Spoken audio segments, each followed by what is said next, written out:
Good evening / afternoon, everybody. It is Steve Lookner with Agenda Free TV. On YouTube, it's Agenda Free TV too. We are here with another live news roundup where we're going to be bringing you the latest headlines, and we're going to be taking your comments and hearing what you have to say about the news. So the place for you to write in about that is @Lookner on Twitter. That's where you can write to me, @Lookner on Twitter. And thanks so much to our moderators. We got Danny James moderating, Sarah55, Lizzie. They're all moderating. Thank you so much, moderators. Hey, Lab Golden is watching. Hello, Lab Golden. We got our Facebook and Twitch mods too. Want to say thanks to them. In Twitch, we got Idaho Star is there. Thank you, Idaho Star, for moderating.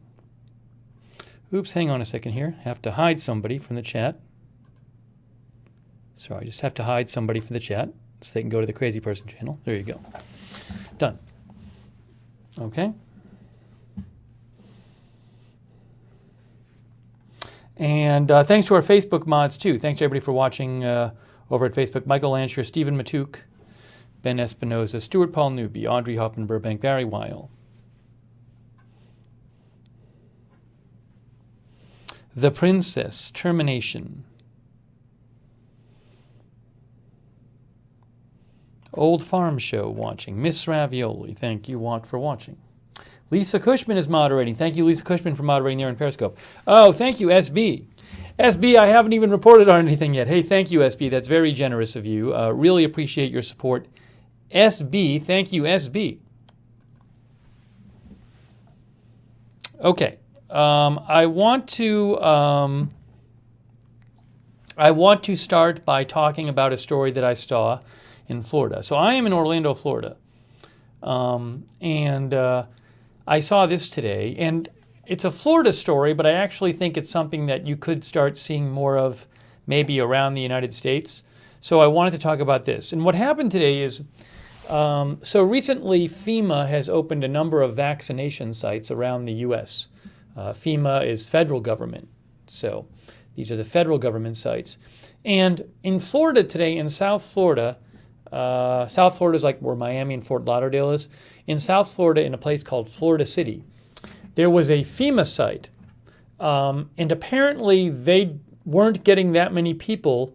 There weren't that many people showing up to get vaccinated. So this site started opening up to any Florida resident 18 and over, which they're not technically supposed to do. But they started doing it. And then people started telling each other about this on the internet, and all these people started showing up. And now there's this big rumor floating around that they're going to do it again tomorrow. And I think they're going to get like this insane crowd of people if they do that, because that's like I thought of going. I'm in Orlando. I'm about 4 hours away, and I thought, man, maybe I should just, if they're really going to do this tomorrow, maybe I should just drive down there and get in line at like 4 in the morning or something. I just think there's so many. First of all, I think they're going to end up not doing it, but I don't know. But second of all, I just think I don't want to drive 4 hours and then not be able to get the shot. So it's really interesting. But I wonder if this is going to happen other places as well. If there are I don't know.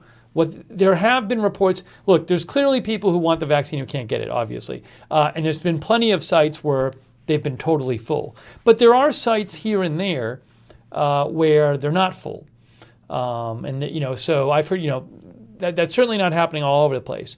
And so will we start seeing stuff where, like, as more vaccine comes out and more people get it, will you start seeing eligibility expand, or even something? I mean, you'll see eligibility expand, but will you start seeing things like this pop up where, a site just says for a day, we're going to give it to like anyone who shows up. So it's really interesting to me this happened. So I want to just give you the updates on this. I first saw this when I noticed these two tweets today. This is from Sabrina Rodriguez, and she's with Politico. She says, South Florida friends, Covid-19 vaccine is available to anyone 18 plus with a Florida ID for today only at the FeMA vaccination site in Florida City. Now, when I read this, I was like, this can't be true. They're not doing this. They're not doing this anywhere in the country, right? Nowhere in the country are the state regulations that it's anyone 18 and over. So that's like a huge deal that they were doing that. She said the line was 1 hour long. And then Florida City is in South Florida. It's, I think, near Miami, but it's a Miami-Dade County. But it's not in Miami. So it's way down here. It's, in terms of directions, measured distance, roughly speaking, it's about 25 miles outside of Miami. So they have a FeMA site there, Florida City. And so she said that she posted this at 1:49 p.m. And she said, and then she got a vaccine. So she actually got a vaccine. And again, she didn't do anything wrong. Like they just said, you can get a vaccine there if you're 18 or over. And then Ben Conark, who's with the Miami Herald, posted, can confirm he got vaccinated too. Hearing they have shut off the line for today. Last I heard, it's reopening at 9 a.m. tomorrow with the same rules. Now, I'll show you some details about this, but just I want to be clear here. It's not clear to me that they're going to open with the same rules tomorrow. A FeMA spokesperson has already said they weren't supposed to do it. So I'll see if there's an update in the article. Miami Herald has been posting about this. But it's a very interesting scenario. So hang on a second. Let me just do this real quick. I have to refresh something here so I can see myself. Hang on. Let me just do this. I wasn't seeing myself for a second, so I need to see myself. Here we go. Now I can see myself.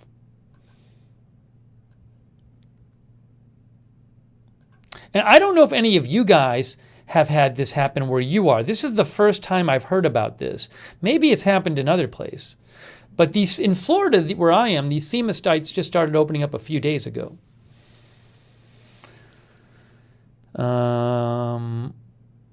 Amazing World says people will wrongly think this was an organized policy. Well, let me show you. First of all, let me just get you some more details on this. There's actually an article about this in the Miami Herald. FeMA vaccine site abandoned state rules, gave vaccine to any resident 18 and older. And let me say again, if people in Florida think that this site is going to be giving vaccines to anybody 18 and older with a Florida ID, if they think that, there's going to be a ton of people there tomorrow. Because again, like I thought of going, and I'm 4 hours away. A FeMA site suddenly deviating from state rules may have allowed possibly hundreds of Floridians to get the vaccine without needing to be part of one of Governor Ron DeSantis' eligible groups. On Saturday, the FeMA satellite vaccine site in Florida City was giving vaccines to anyone who was a Florida resident and was 18 or over, according to sources at the site. Yeah, multiple journalists have confirmed that this was happening. Marty Bahamond, a spokesman for FeMA, said the site should be following the same criteria established by Governor DeSantis that all other FeMA sites do. Why the Florida site deviated from the rules is being looked into. Now, there's some more information about this in this article. The governor controls the rules on who can get the vaccine, said Bahamandi. So a FeMA spokesperson is saying they weren't supposed to do this. So I don't know if they're going to be able to do it tomorrow. Mark Caputo, a Politico-Politics reporter, told the Miami Herald that staffers at the site were texting friends Saturday morning to come down and get the vaccine. Staff told Caputo there was low demand for a high-demand resource and they wanted to help during the pandemic. Things were going slow, so they wanted people to come to the site, Caputo said. So again, this Politico reporter says that there was low demand at this site. The Florida City site will be open until March 10th when it will move to another city. It can only give 500 vaccines a day. So they can only give 500 vaccines a day. You can imagine how many people are going to show up tomorrow if they think it's 18 and over. Caputo arrived at the site around 11 a.m. and noticed only 40 people in line. After posting on Facebook about the absence of normal rules at the site, which was later taken down, things started to pick up. By 1 p.m., more than 100 people were in line. Florida City Police Chief Pedro Taylor was also at the site helping people get vaccinated. Caputo says state officials on site knew exactly what was going on. One Florida official told him that they sometimes do this on an ad hoc basis. I haven't heard about this before. It's kind of weird. It's like, so not enough people were showing up, but they didn't officially announce it, right? Clearly this happened today. People got vaccines who were not on the, in one of the categories, one of the allowed categories. So it did happen. But I'm not aware that the site ever officially announced this. What the reporter said is that staffers at the site were texting friends to come down.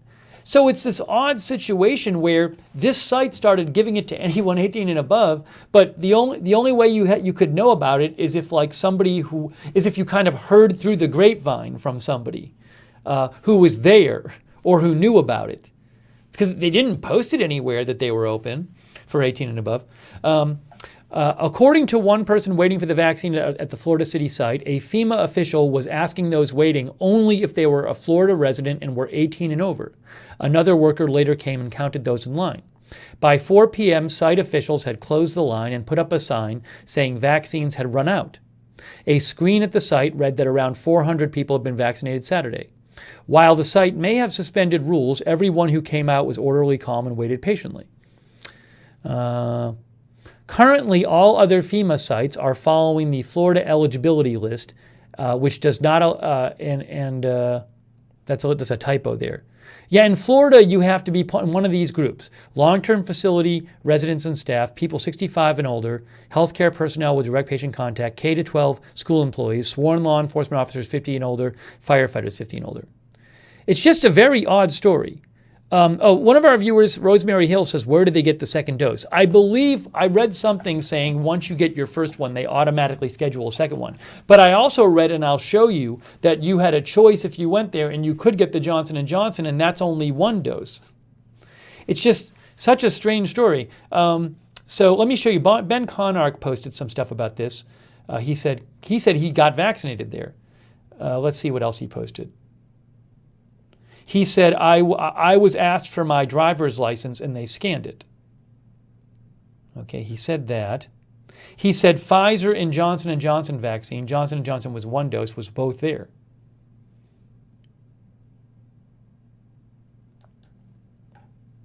It's just, let me take some comments from you guys. So, but one thing I'm wondering is, again, I'm not just covering this because it's like a Florida story.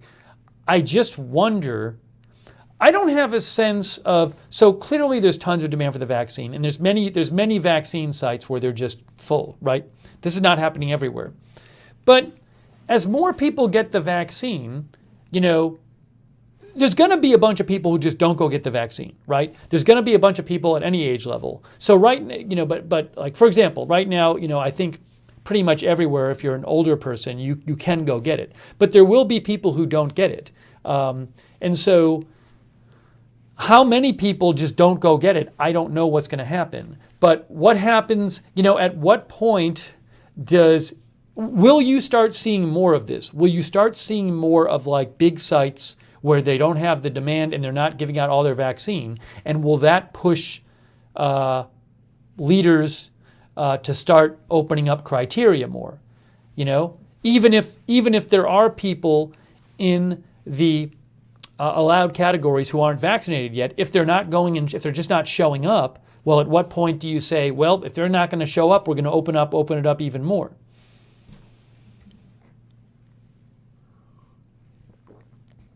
Cam says, I'm a Floridian and everything political is shady here. Well, I don't know exactly what happened here. It's a little confusing. And also, it's a very weird thing that they said they've done. There's this thing here. One Florida official told the reporter they sometimes do this on an ad hoc basis. Really? My thought is if they're going to do it, I I would prefer if they at least would announce it. Maybe they think if they announce it, it's going to be just a crazy, too many people are going to show up. But it's kind of weird. It's like that people who work there are just calling their friends or texting their friends.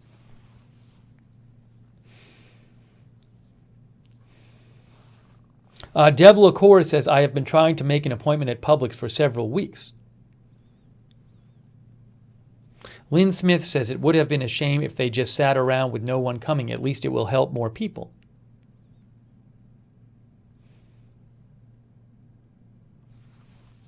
Joanne Schlicker says, why don't they make enough for everyone? Oh, that's just, just the manufacturing. There's only so many they can make. There's companies around the world trying to produce as much vaccine as they can. But there's only so much. No one's intentionally not making vaccine.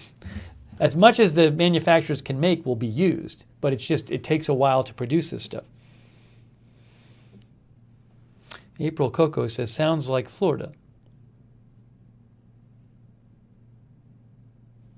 But I thought, when I heard this, I was like, maybe I should drive down there. I just think if I would be, now that this has gotten so much press, and there's a FEMA spokesperson saying that that they weren't supposed to do it. I would be surprised if it happened tomorrow. I'm also going to, let me show you this. I also saw this. Another reporter posted about it. I want to show you. Yeah, Carlos Frias. He was there. He said about it 2 hours ago, he said a FEMA rep just said there are some requirements to get the vax here and that a state senator on Facebook can't overrule the governor of Florida. Let's see if this still means anyone over 18 and state residents can get it. So what he's saying is that, now a FEMA rep is basically saying they shouldn't have done that. So I would be surprised if they still do it tomorrow. What else did he post? I think he said he got it today. He said, so 3 hours, 35 minutes later, I received my J&J COVID vaccine in Florida City. Almost a year since we went into lockdown, the things this world can do, holy blank, my insides are shaking. So I'm happy for him that he got it. But, another thing is, he got it and he's a reporter. He's with Miami Herald. Ben Conark got it and he's a reporter with the Miami Herald. And did Sabrina Rodriguez get it? Sabrina Rodriguez got it, and she's a reporter with Politico. And so, what happened is, I think what happened is they all heard about it they might have heard about it from the other Politico reporter.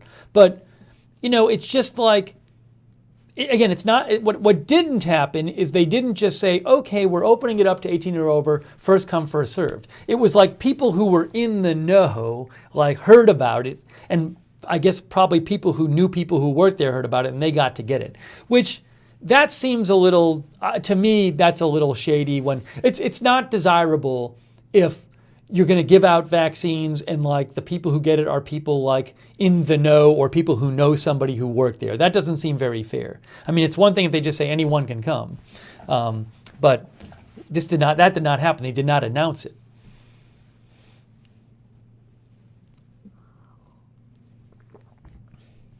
Hedge Enemy says, if they are there covering the story, it is unethical for those journalists to get the vaccine. Now, it's an interesting question. I don't know that any of them were specifically there covering the story. For all I know, it's a Saturday. They might have had the day off. So I don't know that any of them were actually there covering the story. It kind of sounds to me, I don't know, it kind of sounds to me like they just heard about it and then they went over there and then they figured, well, while I'm here, I'll also report on it. I don't, because it was all very sudden. All the Best says it's like insider trading. The Princess says insider's information. Rid Comics says sounds dodgy to me.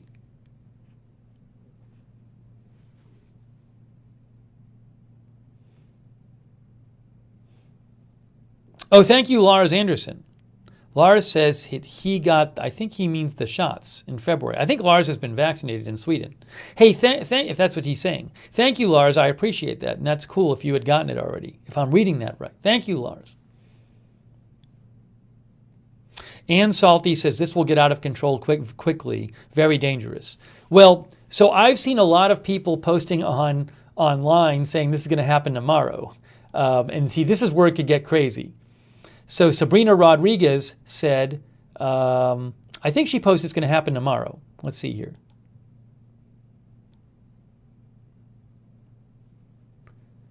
Let's see here. Yeah, she said officials here say they're doing the same tomorrow. And there's people posting about this online saying, hey, at this site tomorrow, they're going to be doing this, 18 and over. So I think it could get crazy. Let's see if I can find some other things about this.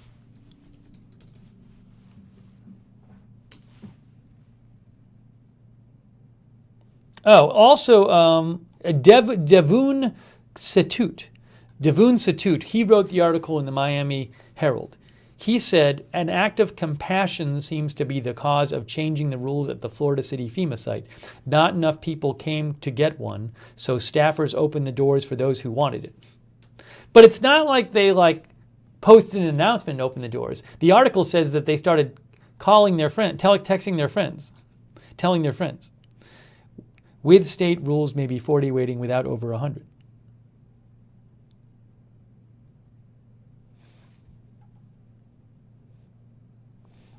So it's kind of just a weird situation.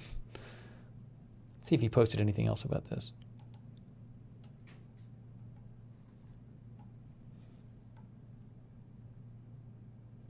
Oh, and he is trying to figure out if they're doing it tomorrow. He said, thanks to the kindness of some FEMA staff in Florida City, my mom and sister got the vaccine. I don't know who you are, but thank you. The minute I can confirm Florida City site will do this again Sunday, I'll let you all know. So he's a reporter with the Miami Herald, and his mom and sister got it. Now, I don't know. It sounds to me, I can't confirm, it sounds like he's saying they wouldn't have gotten it otherwise. So, I mean, if I've just showed you, we just saw that 3 reporters got it, and it looks like 2 of the reporter's relatives got it. So it looks to me like, I mean, just from the reporting, it says that the people who worked there were telling their friends, and some reporters heard about it from somebody they knew, and so it's you had to be in the know about this. But now, the secret is out, I guess. Jeff Haas says they should probably stop bragging about this on social media. It's weird. It's like, I know what you're saying, Jeff. On the one hand, they didn't do anything wrong. They didn't lie. They were really, I don't blame somebody for getting the vaccine at a FEMA site where FEMA is saying, come on in, right? FEMA, they didn't lie about their age or anything like that. It's just, it's not a great look for the system if you have this secret opening up of a site and you had to know someone to get in there.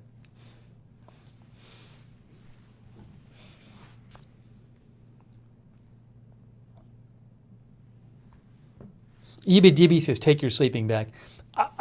There's 2 reasons I wouldn't go. One, I don't think they're doing it tomorrow. I think now that it's got this press, they won't be doing it there tomorrow. I would be shocked if they do it there tomorrow. 2, I'm guessing there might be people getting in line right now there. Linda Belk thinks there will be thousands there tomorrow. Suzanne says, sounds like they gave out leftovers. Similar thing happened in LA, 100 showed up. I mean, I've read articles, we've talked about it here, where there are different places around the country, different sites where they might have extra and people get it. So this is not the first time that's happened. But what makes this different to me, this is like a FEMA site.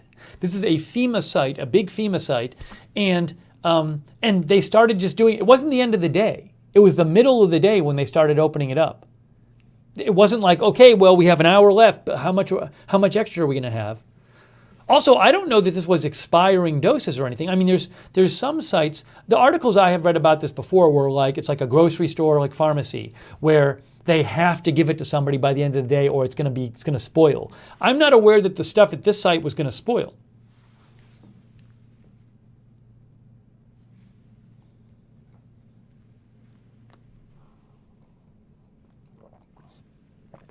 Oh, hold on a second. Yeah, guys, if you post, I'm sorry, I can't have people posting anti-vax misinformation in the chat. So if you do that, it's going to be erased. I'm sorry, but and you're going to be, timed out or muted. I just can't have that in the chat. Let's see here. I want to take some more comments from you guys. Stuart Paul Newby says, it's happened in England if the vaccine is running out of date. The doctor's receptionist phones people to take the vaccine so not have to throw it out. Thank you, Stuart. See, the thing is, though, what happened today in Florida, I don't know that was the case. I don't know that it was the case that the stuff was going to spoil, because they're doing. I'm guessing it's not, because they're giving out vaccines at this site for several more days. So I haven't. It wasn't the end of the day. It was the middle of the day. So from what the reporting says, it wasn't that the stuff was going to spoil. It's just that people weren't showing up to take it. So this is to me, it doesn't look like this is a situation where they're like, well, we're going to have to throw out this vaccine. It's just that not that many people were showing up, and people were like, okay, well, let's let our friends know.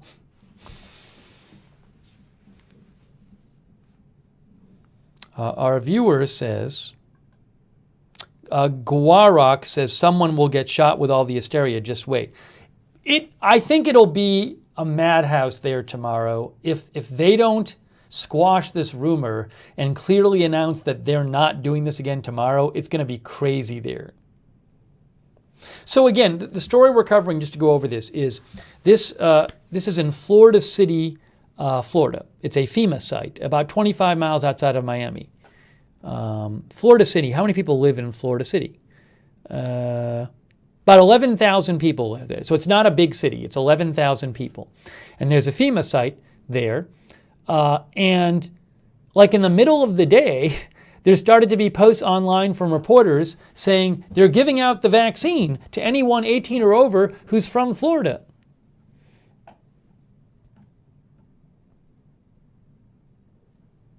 I just started seeing this stuff in the middle of the day. Sabrina Rodriguez. South Florida friends. Covid-19 vaccine is available to anyone 18 plus with the Florida ID for today only at FEMA vaccination site in Florida City. And then Ben Conark, who's a reporter, said, just got vaccinated there, hearing they have shut off the line for today. Last I heard, it's reopening at 9 a.m. tomorrow with the same rules, which is just confusing because that's not what's allowed in Florida. So according to this article in the Miami Herald, they say that Mark Caputo, politics reporter, told the Miami Herald that staffers at the site were texting friends Saturday morning to come down and get the vaccine. Staff told Caputo there was low demand for a high demand resource, and they wanted to help during the pandemic. Caputo, the reporter, arrived on the site around 11 a.m. and noticed only 40 people in line. After he posted on Facebook about the absence of normal rules at the site, so this reporter arrived there and he saw that they were letting people in 18 and over. And then he posted about it, and then more people heard about that and showed up. One Florida official told the reporter that they sometimes do this on an ad hoc basis. So it's a confusion. And a FEMA representative said that the site wasn't supposed to be doing this. A FEMA representative said the site should be following the same criteria established by Governor DeSantis that all other FEMA sites do. Why the Florida City site deviated from the rules is being looked into. But, there's these rumors going around online that they're going to do it again tomorrow, and it's just going to be insane there if they do it tomorrow. Debbie Dawn says, guess I should go to Florida to get a vaccine because it's impossible here. Michelle says, I think there needs to be a text system where you can sign up and get notified of local availability right away. I agree. If they're going to do this kind of thing at sites, if sites are going to have specific times where they open up their restrictions, whether it's the end of the day or whatever, there should be a list you can get on so that they'll text you and say, hey, next half an hour, if you show up, you might be able to get it.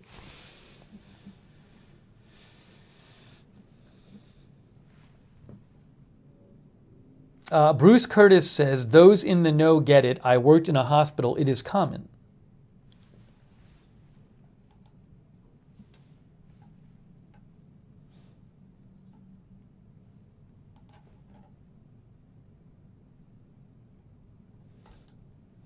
And let's see here.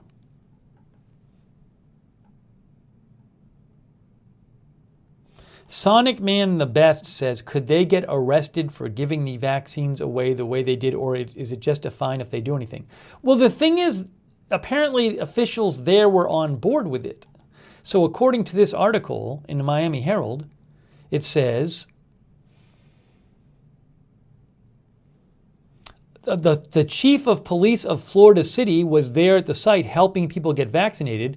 Caputo says state officials on site knew what was going on. One Florida official told him they sometimes do this on an ad hoc basis. So it's not like some rogue working there was doing it. The people at the site were operating it that way today. Could they be sanctioned at all by FEMA? I have no idea. But it's not like one person working there did it. And a FEMA official, look, according to one person waiting for the vaccine at the Florida City site, a FEMA official was asking those waiting only if they were a Florida resident and were 18 and over. That's somebody from FEMA. So maybe it's something they've been doing kind of like, quietly, and then a reporter found out and now it's known about. But, I just wonder, are you going to see this as more of these sites pop up and more FEMA sites pop up? Are you going to see this at other sites around the country? If there's a FEMA site or, a big local vaccination site and they don't have enough people showing up, might they open it up during the day? Rosemary Hill says, in my area, there are 2,600 people on a wait list for end of the day leftover doses. They've closed the list.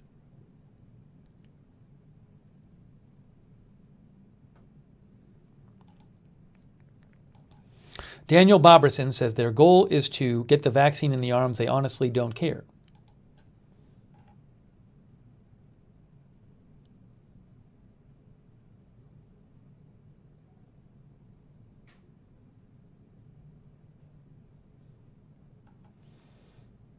Hold on a second here. Hang on.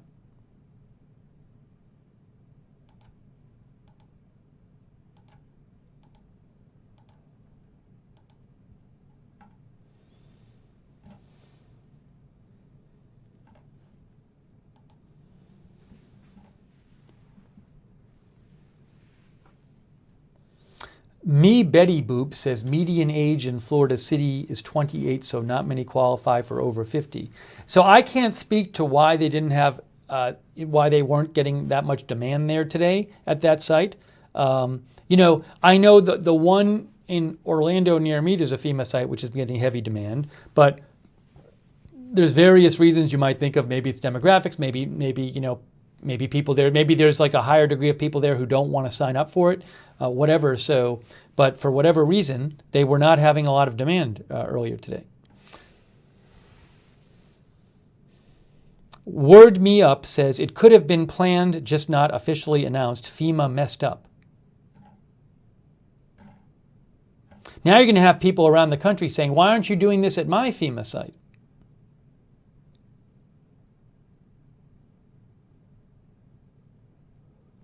Yang Chat says the problem is when there are many older people in a location in Florida and wealthy, and those who should not qualify to receive the vaccination get in ahead of the older population.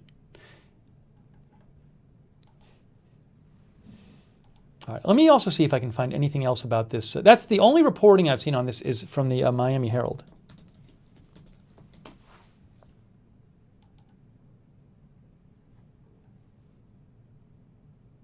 Oh, there's also this. I saw this person. This person, Cruz, @_Sarah I. Cruz. She's been posting about it. She's not a reporter, but she's been posting about it because I was reading some of her tweets, and she said, I think she said she was there. Yeah, she was there. She was there today. And she said, just left with about 75 people in lines, including myself, without vaccine. We were told staff worked as long as they could and gave out the doses allotted for the day. And she also posted, so she was there in line. She said, where is it here? I can't confirm this, but she looks legit to me. She says a police officer at FEMA Florida City site said we expect people to start lining up at 3 or 4 in the morning tomorrow. Because again, this rumor is floating around that they're going to do the same thing tomorrow. I don't know if they are.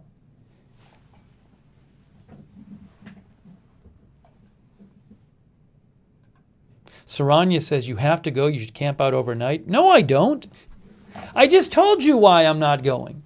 Number one, I think there's a good chance they don't do it. Number two is it's very possible I'll drive all the way down there and not be. There's already too many people there. And number three, I don't like the idea of like sitting in a parking lot for 10 hours myself. Sitting maybe in the rain. So no, I'm not going. Everybody's going to go. I'm not going. It's a 4-hour non-stop drive. Then you have to eat, and then what if you have to use the bathroom? It's just like it's a mess. I would feel so terrible if I did that and then I didn't get it. No, I'm not doing it.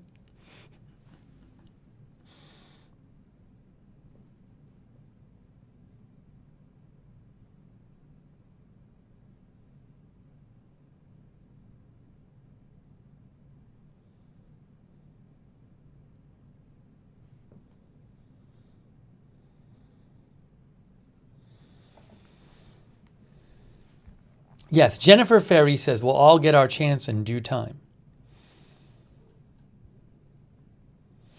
Daniel Boberson says they know now what the situation will be. They need to get a plan and inform people. Yeah, they really need to at least inform the public what's going to happen. They really should do that.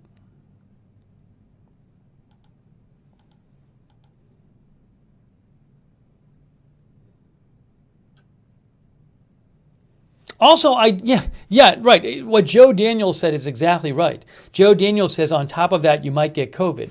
I'm not going to go, I don't want to go somewhere where there's this giant mass of people. I haven't gotten the vaccine yet, so I'm not putting myself in a situation where I'm around all this big mass of people who also have not been vaccinated. That's not a good thing as well.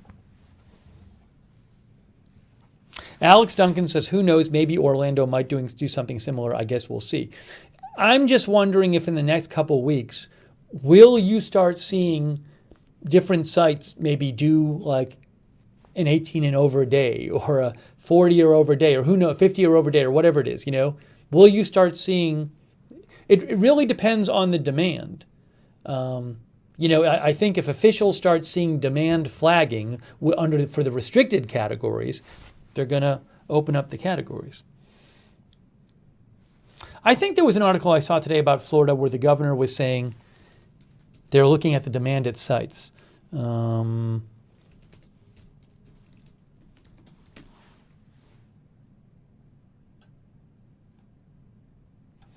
think this might be it.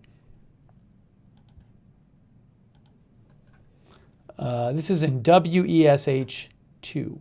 Florida governor says age for vaccine eligibility will be lowered soon. He said the age will soon be lowered to either ages 60 and over or 55 and over. This isn't the article I wanted, though. There's a different article.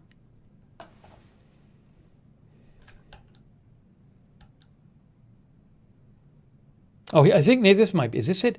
Age not news for Jax. DeSantis, age not jobs will decide vaccine eligibility in Florida moving forward.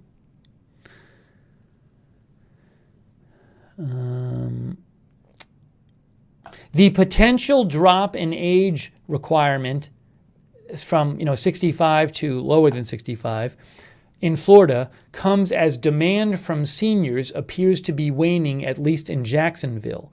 At a federal site at the Greenway Mall in Jacksonville, just 840 shots were given Thursday, even though the site has a capacity of 2,000 a day. At two other federal sites, 150 people were vaccinated at the site on the west side, but only 29 people received the vaccine at the location in northwest Jacksonville on Thursday. What we're hearing across the community is that they have a lot of unused vaccine at these sites because of this age limitation, said Chad Nielsen with UF Health. Nielsen said the best way to make sure every vaccine is being put to use is to expand the age requirements because some of the people in the eligible categories are not showing up for their appointments, leaving leftover vaccines for people who want them.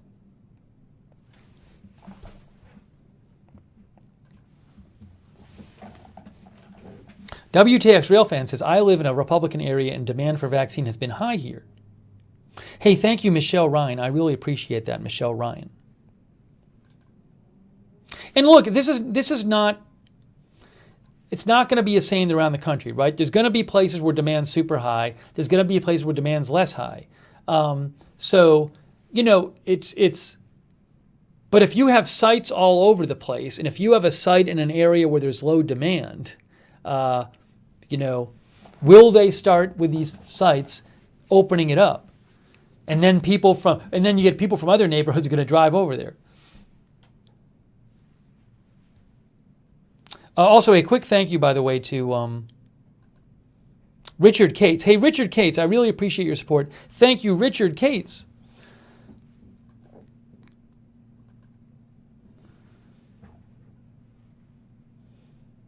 Ann M says, wait for somewhere closer. Yeah, it looks to me like I'm very interested in seeing what happens in the next couple of weeks. So the supply is ramping up. I don't know if you saw this, but there was a record number of vaccines given out by a lot today, in the past day. So Andy Slavitz says 2.9 million. I believe he's working in the Biden administration. Yeah, White House senior advisor, COVID response. 2.9 million vaccines report administered today, 20% above the last record. So, you know, things are ramping up. Things are ramping up.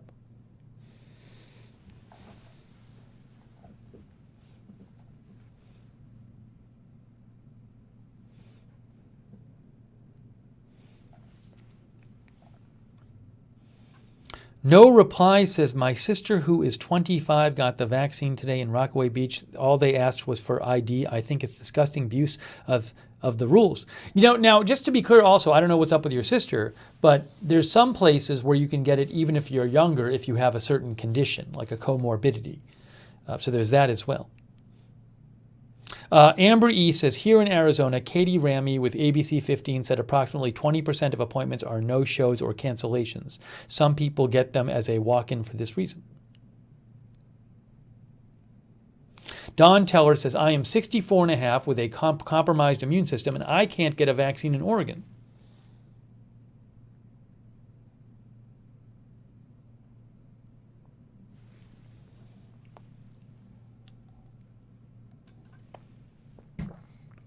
Richard Lanham says, I took an elderly friend to her second shot in Florida. Lots of young people getting shots.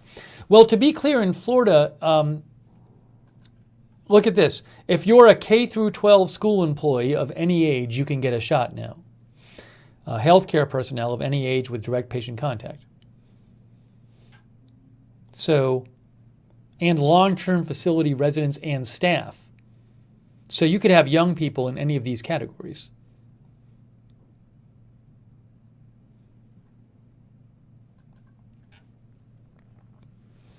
Saranya says people in 64 can't get the vaccines in California either.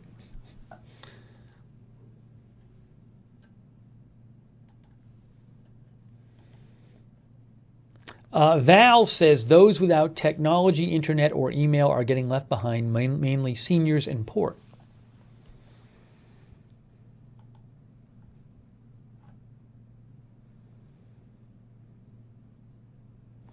Twilla McCord says, I live in a small town, went to a little pharmacy. I felt blessed.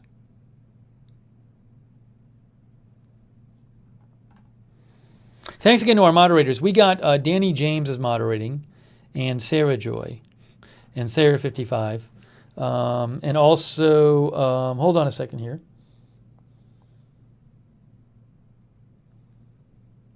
I see somebody. I'm sorry. I have to mute somebody for this stream in the Periscope chat because they have a naughty I'm muting somebody who's being an anti-vaxxer. All right, they've been muted for the stream. And I'm muting somebody who has a naughty word for their screen name, which we can't allow. So next time you can come back, but I can't allow that stuff in the chat, either of those things. So those people have been muted in the Periscope chat. A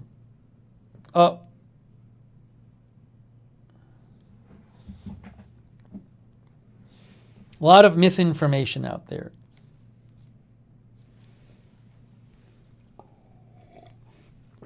Thank you to our moderators. Bud Green is moderating. Thank you. Hold on a second. Sarah Joy. Lizzie, Sarah55, Danny James, Idaho Star, Ellie Bourne, Riff Tracks, Tariag. Thanks for moderating there.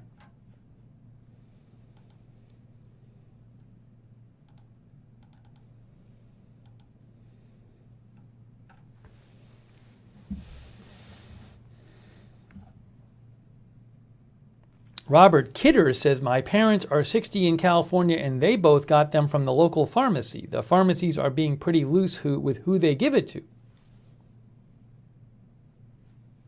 DCW says, in Jersey they are allowing smokers 18 plus to get the vaccine as a part of 1B, which has infuriated lots of people. Let's see here. Smokers in New Jersey are eligible for vaccine, no proof needed. New Jersey is one of only 2 states that has included smoking among the high-risk medical conditions that make people eligible for the vaccine. I didn't even know this. New Jersey, this is from January 15th. In New Jersey, no documentation of an underlying health condition is required.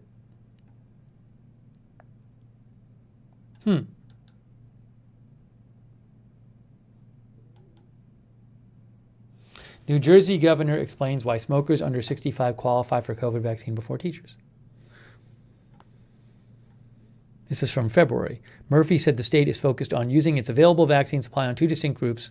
The first, he said, are those who are needed to help defeat the virus. The second is those who are at higher risk of severe illness or death.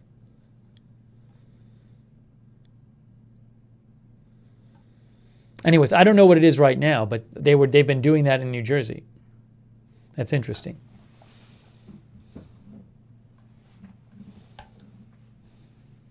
No Reply says, in Pennsylvania, smokers can get it as well over 18. Yeah, I think there's just, it's just the way it's a lot of anxiety out there because, of course, a lot of people want it. And then some people are getting it and some people are not. And depending on where you live, the rules are different. And you hear about people getting it, but you can't get it. So it's just, there's a lot of anxiety and anger about this, which I understand, especially when the rules are different in different places.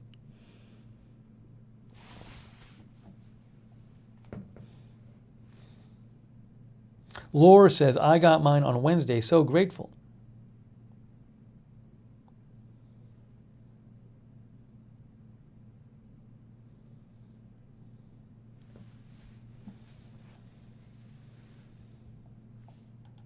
The theory of why they're giving it to smokers is that, as the governor was talking about, that they'd be more susceptible to having, very bad consequences from getting the virus. But that's the theory. The basic problem is that you just have limited supply. There's all these different groups of people you just have to make a choice of who you're going to exclude. So you're going to have to exclude somebody who would seem to be like a class that should get it, whether it's older people or teachers or people or essential workers or law enforcement or people with comorbidities. There's all these groups of people. Who's to really say which should get it first? They all seem like people who should be prioritized, but you just don't have enough vaccine to prioritize all of them. So in different states, they do it different ways. But, at a certain point, if there's not enough vaccine, you're always going to have to exclude people who you might think should be prioritized first. There's just not enough vaccine.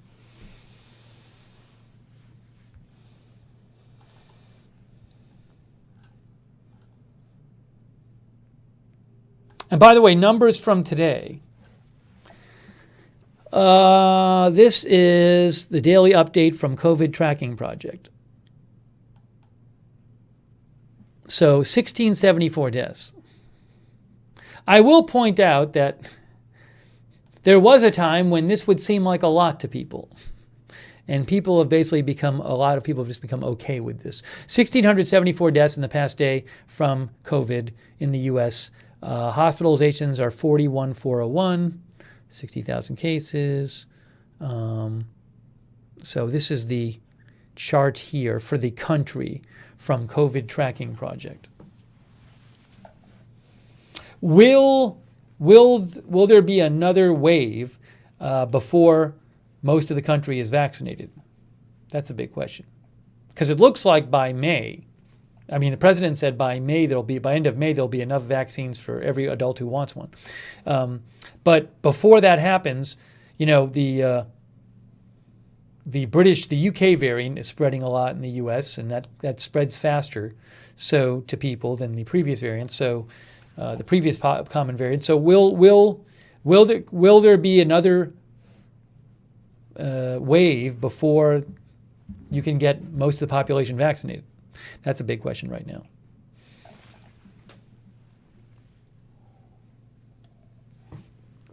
Tracy says, with states not wearing masks, that number will rise soon. It's a balance. On the one hand, you have definitely some states opening up, right? And loosening their regulations or eliminating them. On the other hand, you have, I believe it's 9% of the population has been completely vaccinated. And I think 17% maybe has gotten one shot. So that's going to push the numbers down. Look at this. So 17.61% partially vaccinated, according to BNO Newsroom. 9% fully vaccinated. So that's going to keep numbers lower, but people going out doing more stuff, states loosening restrictions is going to push the numbers higher. What will happen? There's disagreement among public health officials as to whether there's going to be another wave or not. Mark Warling says, Micah Osterholm said today, we are entering the mouth of the monster, the variants. So he's been somebody who's been pessimistic in the sense of he thinks there's going to be another wave. A big wave. He thinks it's going to be worse than it ever was with the UK variant. Some other public officials don't agree with that. So there's a lot of public health officials. There's a bunch of disagreement about whether there's going to be whether the crisis and the hospitalizations or deaths are going to rise significantly again before in the U.S. you have most of the population vaccinated. Presumably, once most of the population is vaccinated, you're going to have much lower numbers. Rita's Real said, it's still a lot of people, 11,000 people in a week. Yeah, she's talking about deaths. I think it was more than that who died in the U.S. this week.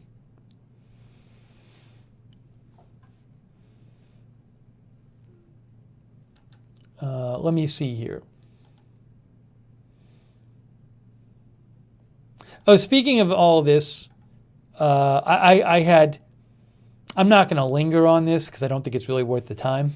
But Sergio Olmos, a reporter, Oregon reporter, was covering a mask burning rally in Boise, Idaho today.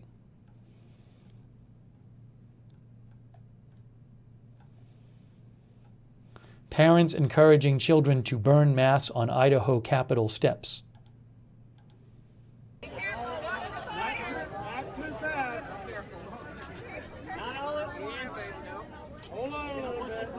So anyways, my 2 cents is the whole thing is ridiculous. But to be doing this, it's just wrong-headed and stupid and ridiculous. But that's all I'm going to say about it. But if you want to see the reporting on this, Sergio Olmos posted a bunch of things at Mr. Olmos. A child says, "Here, fire, you hungry? Here's another mask," at mask burning rally in Boise, Idaho.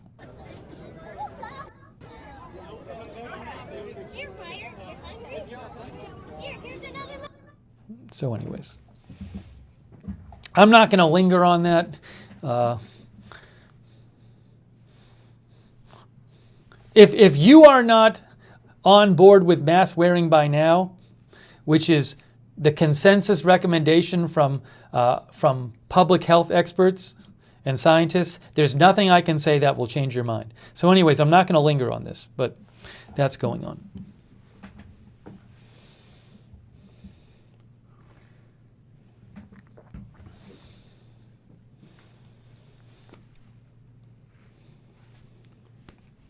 Katrina Jones says, is that really necessary? Just don't wear them, but no need for the dramatics.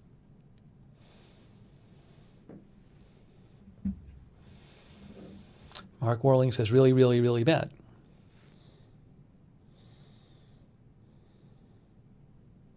Lab Golden says, I think it's great. You think it's great that they're discouraging people from doing something which the consensus of public health experts and scientists greatly reduces the amount of people getting the vaccine and costs very little. Not getting the vaccine, getting the virus and suffering from the virus and getting hospitalized and dying from the virus and costs very little. But you think it's great. Okay. Glad you think it's great.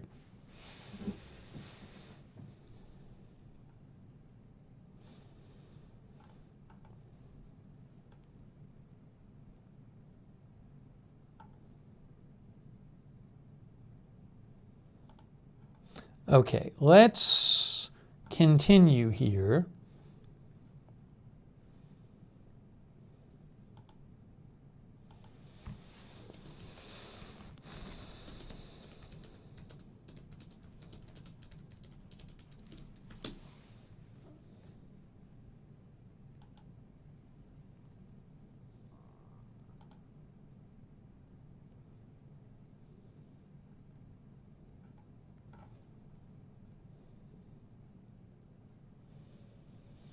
Yeah, so this was an article from like a couple of weeks ago, and as I was saying, there's just some disagreement about whether there'll be a new wave of virus, hospitalizations, deaths, sickness in the U.S. before most people get vaccinated. So this says some experts say coronavirus variant will likely drive a new wave of transmission. We'll have to see. But a new variant first detected in the UK is likely to fuel a surge of cases in the spring, several experts predicted. This is a couple weeks ago. The variant could result in more of a wave around April or May, said Trevor Bedford with the University of Washington. Some experts said Tuesday a couple weeks ago, the best way to get ahead of the surge is through vaccinations. Bedford predicted that vaccination and mitigation efforts such as mask use and continued social distancing will help prevent the virus from spreading further.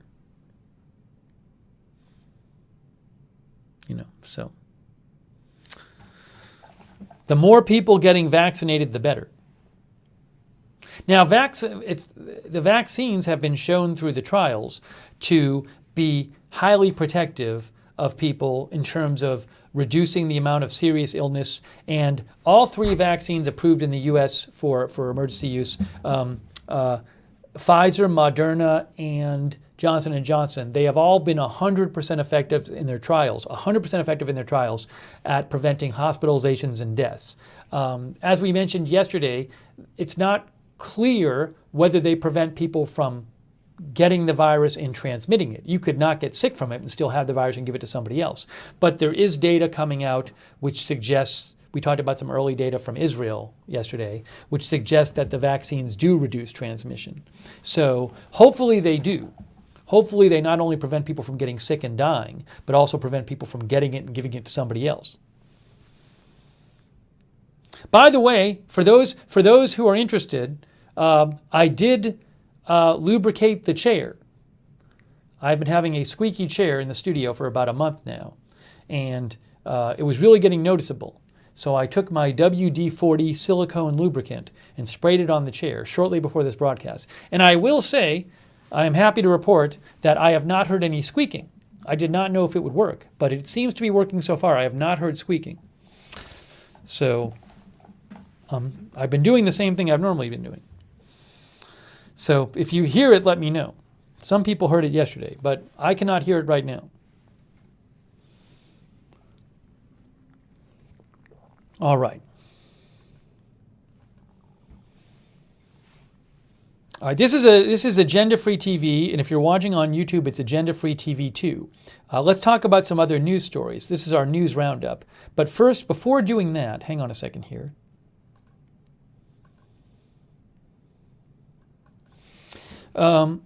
Chris Lund says, I'm happy to report I haven't heard it either. Jeff Haas says, this is big. Mira says, no more squeaky Steve. Alex Duncan says, squeaky chair gets the oil, as they say. Oh, Buckdown got Buckdown's first COVID vaccination this morning, about 10 hours ago, and no ill effects yet. Excellent. Missouri Cowboy says, squeak-free zone. Yay. So, if you're watching, if by some chance you're watching this for the first time, on YouTube, this channel on YouTube is Agenda Free TV 2. But my main news channel on YouTube is called Agenda Free TV. So that's Agenda Free TV. You're watching right now Agenda Free TV 2. On the other platforms besides YouTube, there's one channel, news channel. On YouTube, there are two news channels. So if you're watching this for the first time, you might want to, well, if you like it, then subscribe. But if you might also want to, you can go to click on channels and find Agenda Free TV.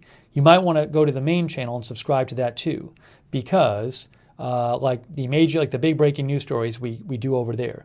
And make sure you click the notifications bell and choose all notifications. And also, I do have a non-news channel that I sometimes stream on. I streamed there last night. I may stream there tonight. Who knows? That's only on YouTube, and that's called Lookner. So if you do want to see some non-news stuff, check out Lookner on YouTube.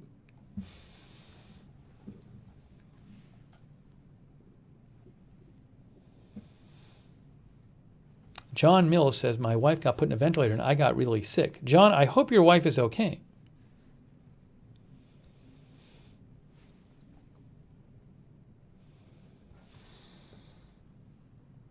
And there you are, Perry, our viewer, has gotten both shots of the vaccine. Excellent. Good to hear. By the way, thank you to Starfire for your support. I really appreciate that, Starfire. Thank you. And thank you so much, Dylan Descoteau. Dylan Descoteau, who seems to be happy about the chair. Thank you, Dylan.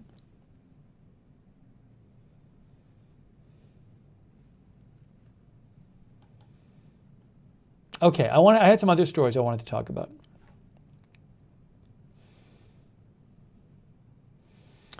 Twilla says, nothing squeaks at my house. I have WD-40 and I use it on stuff. And to be clear, I was using the silicone lubricant version of WD-40.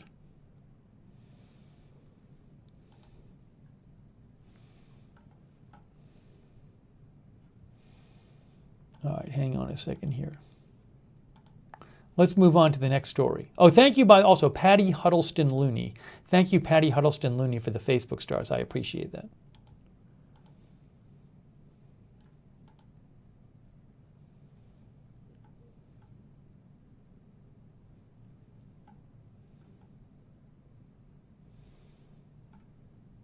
I'll also let you know if I hear anything more about that site, the FeMA site in Florida, whether they're doing 18 and over again tomorrow. I haven't heard anything more about that yet.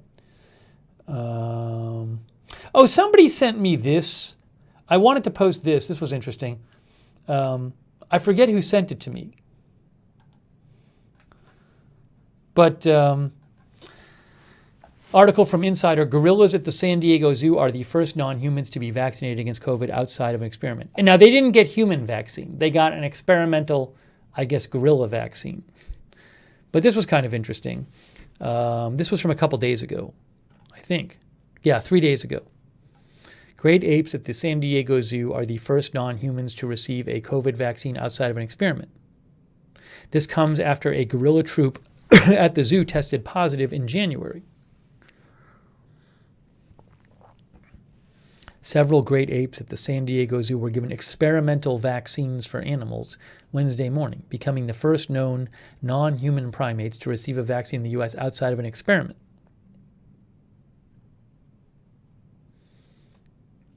When it says outside of an experiment, I'm confused. They were given experimental vaccine. Well, if it's an experimental vaccine, how can it be outside of an experiment? It doesn't make any sense. If it's an experimental vaccine, isn't it an experiment that they're giving it to them?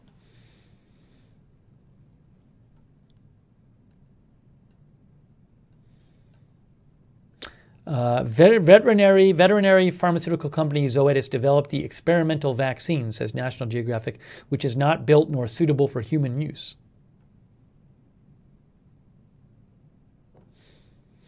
With fewer than 5,000 gorillas left in the wild, researchers have expressed concern that because apes live in close family groups, the infection could spread quickly if just one ape caught the virus. Little is currently known about the effect the coronavirus has on animals. I hope it protects them. Read Israel says sounds very experimental.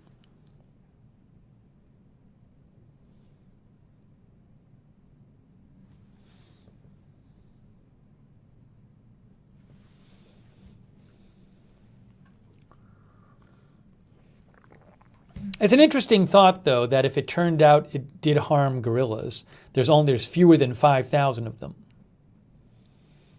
Like, you can't just tell animals to social distance and wear masks, right? So, and I can imagine for animals, who are social animals, if you tried to isolate them all, it might have really harmful effects on them mentally.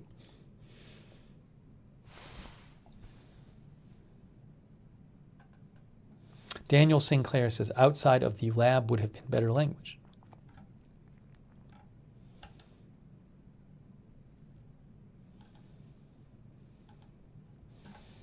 Okay, so that's that.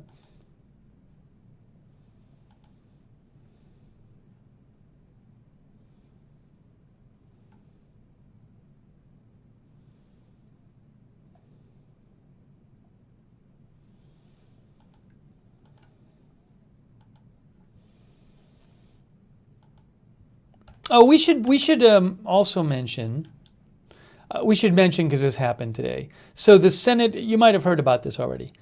The Senate did pass the pandemic aid plan. So that's really big because President Biden had been proposing this pandemic aid plan, and the House was going to approve it. But there was this question about whether the Senate was going to approve it. And the Senate has passed it. So now the House is, what's going to happen now is it looks like the House will now pass the same version as the Senate, and then Biden will sign it. But it was not clear that this was actually going to happen. Divided Senate passes Biden's pandemic aid plan. So that's a sweeping $1.9 trillion stimulus bill. It includes an extraordinary increase in safety net spending in the largest anti-poverty effort in a generation. There will be stimulus checks going up. I mean, assuming the House passes it and Biden signs it, which looks like it's going to happen. It would inject vast amounts of federal resources into the economy, including one-time direct payments of up to $1,400 for hundreds of millions of Americans. Not all Americans, but a lot of Americans. Jobless aid of $300 a week to last through the summer. Money for distributing vaccines and relief for states, cities, schools, and small businesses struggling during the pandemic. The bill is estimated to cut poverty by a third this year and would plant the seeds for what Democrats hope will be an income guarantee for children. It would potentially cut child poverty in half through a generous expansion of tax credits for Americans with children, which Democrats hope to make permanent. Increases in subsidies for child care, broadening of eligibility under the Affordable Care Act, and expansion of food stamps and rental assistance. Its eye-popping cost is just shy of the $2.2 trillion stimulus measure that became law last March.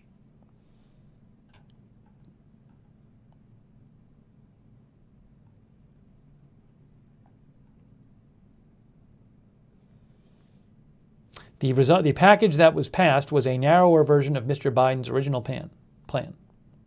with major progressive priorities either dropped or curtailed to accommodate Mr. Manchin and other moderate Democrats. There was no increase in the minimum wage, for example.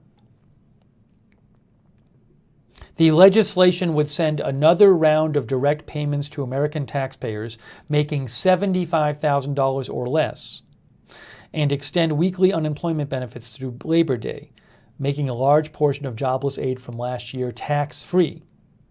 So there was this concern that people who'd gotten unemployment benefits last year would have significant tax bills.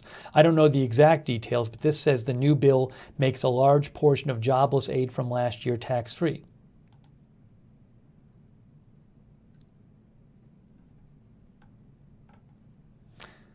Okay.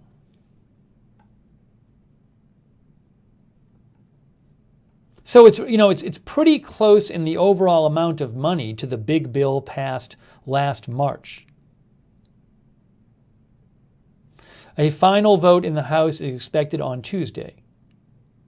It's expected to pass. This is the New York Times article, by the way. Oh, under the bill, the full $1,400 stimulus check will go to Americans earning $75,000 or less, or $112,500 for single parents and $150,000 for couples. The size of the stimulus payments will fall gradually for those with incomes above these thresholds, and disappear altogether for those earning more than the income caps. The first $10,200 of unemployment benefits somebody got in 2020 are tax-free. That's actually quite significant for people, right? So that means if you got $10,000 in unemployment benefits in the past year, you were going to have to pay income taxes on it. But now it's tax-free. But that is only for those earning less than $150,000.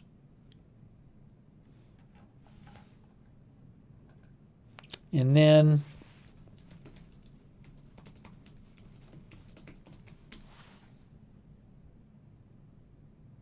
there's also restaurant relief in the bill. Look at this. Nation's restaurant news. $28.6 billion in restaurant relief.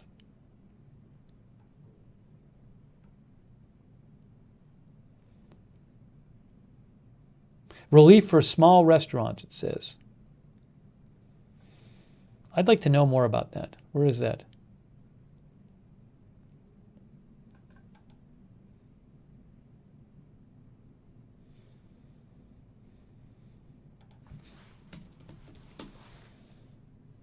I'm trying to get you more information about the restaurant relief. Is there anything in here about it? Philadelphia Inquirer, restaurants. The package also has $28 billion program to help the hard-hit restaurant industry, says Philadelphia Inquirer. I don't have a good sense of how that compares. What about the amount? It sounds like a good amount, but I can't really give you a perspective on that. I'd want to see what some experts said about it. Let's see. Oh, how about this? Anything in here in the Vox article? Yeah, I'd like to know more about the restaurant fund. Anyways, a restaurant revitalization fund.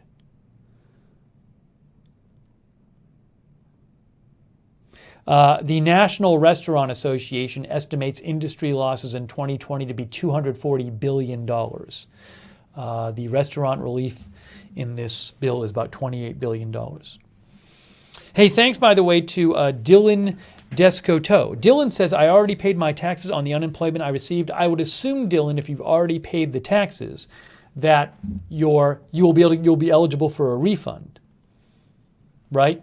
So make sure when you file your taxes, and it's being computed, your taxes.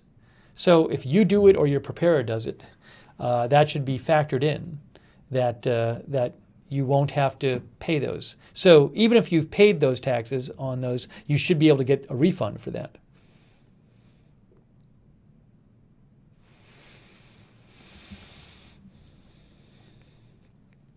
Let's see here. Ann M., our viewer, says it would take years to recover without stimulus.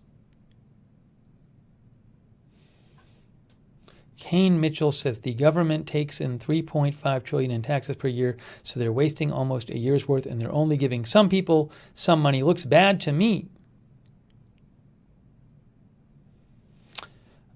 Muse says funds for rent and utilities included. I believe there is rental relief in this new bill, but I don't know the exact deal on that.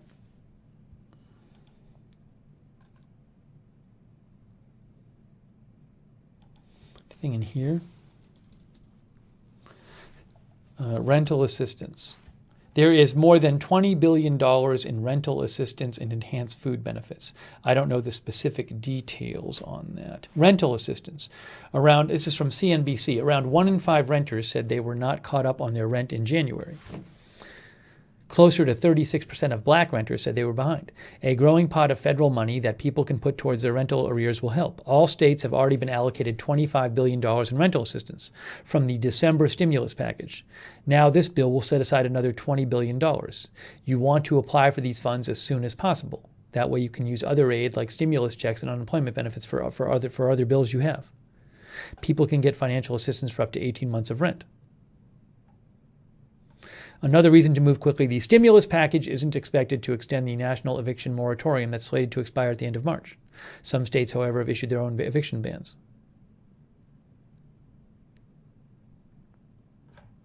This is from today, right? Yes, this is from today.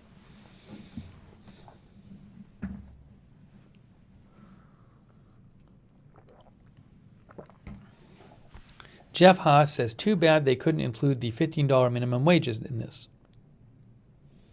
Salon Girl says it was too big, not enough focus on actual relief, just my opinion.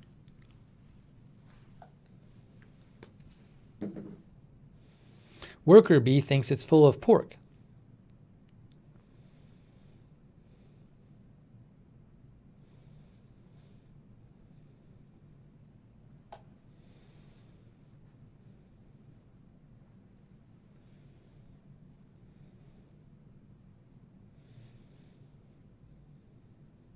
Buck Down says repassing the plan in the House is no lock as AOC and others on the left are unhappy with the revised legislation.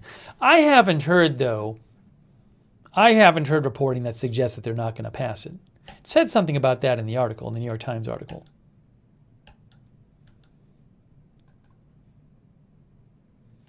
New York Times article about this. Divided Senate passes Biden's aid plan, pandemic aid plan. If we go down here, it says,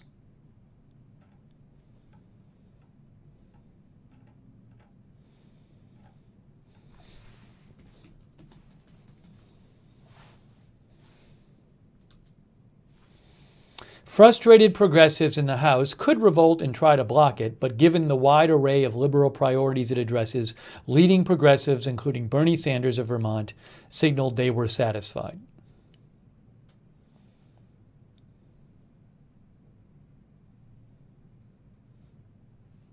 The chairwoman of the Progressive Caucus, House Representatives Pramila Jayapal of Washington said, despite the fact that we believe any weakening of the House provisions were bad policy and bad politics, the reality is that the final amendments were relatively minor concessions. Sounds to me like they're going to be on board. Devotee says inflation coming. Jeff Haas says it's a lock to pass at this point.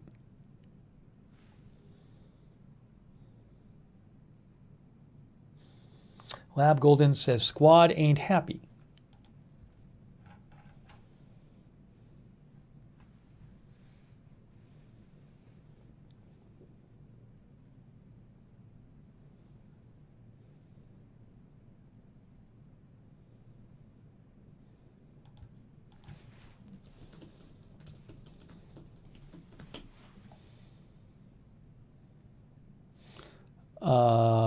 Let's see here. One of our viewers said, John Ginty said prisoners are included in the stimulus. Now, just to be clear, prisoners are American citizens. I assume most of them are. OPB, Oregon Public Broadcasting, says prisoners eligible for stimulus checks but getting payout behind bars is complicated. Like many Americans, people behind bars are waiting to see if they will be getting stimulus checks from the federal government as part of the new stimulus bill, provided it passes Congress this month. The majority of incarcerated people in Washington and Oregon were likely eligible for the first 2 rounds of relief money. So yes.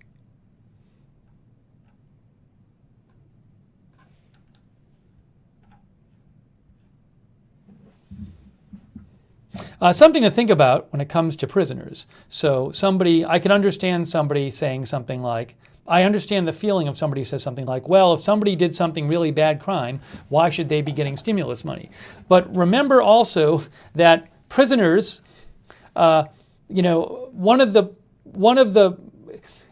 something in theory not theory, in fact, it's better for society if prisoners don't commit crimes again once they get out. So, in theory as a society, you don't want people committing a crime, going to jail, and then getting out and committing more crimes. It's better for society if they get out of jail and they don't commit more crimes. But, if you make it too hard for prisoners to have any income, that I'm guessing makes it more likely that they would commit more crimes when they get out. So just something to consider. Just from, not even from like a fairness thing, just from a purely self-interest of the society thing.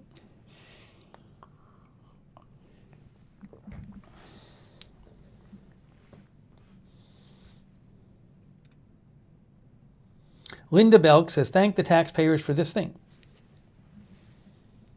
Jan Harker says, many prisoners have family that need the money.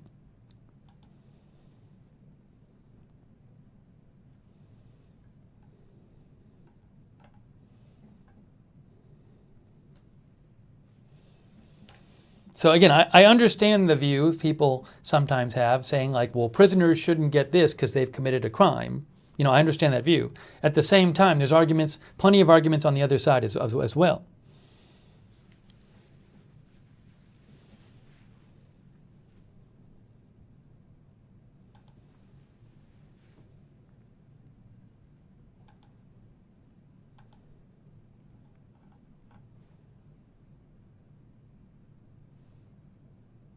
Okay.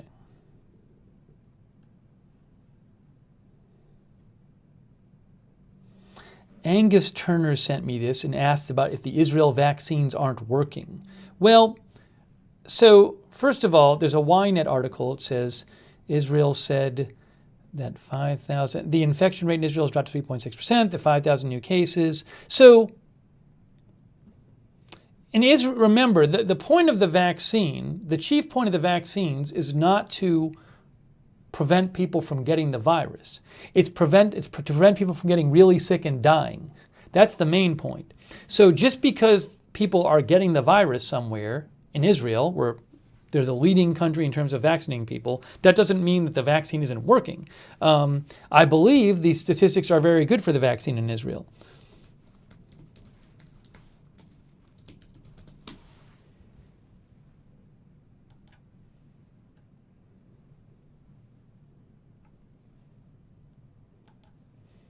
Here's an article from DW.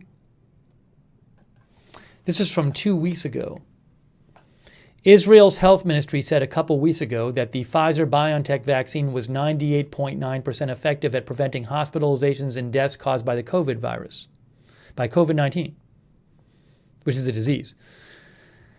The rate of infections declined 95.8% among people who received both shots of the vaccine, it said, adding that the vaccine was also 98% effective in preventing infections that prompted fever or breathing problems. The Israeli Health Ministry said the vaccine dramatically reduces serious illness and death, and you can see this influence in the morbidity statistics. So the signs coming from Israel are encouraging.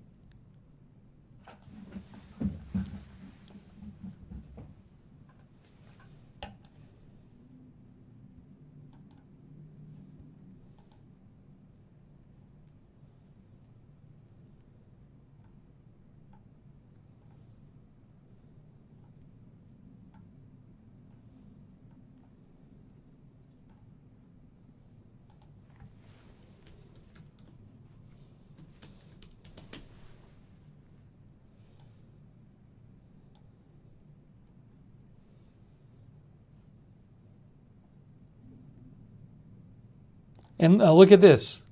This is from Haaretz. First official data shows unvaccinated make up majority of Israel's COVID deaths.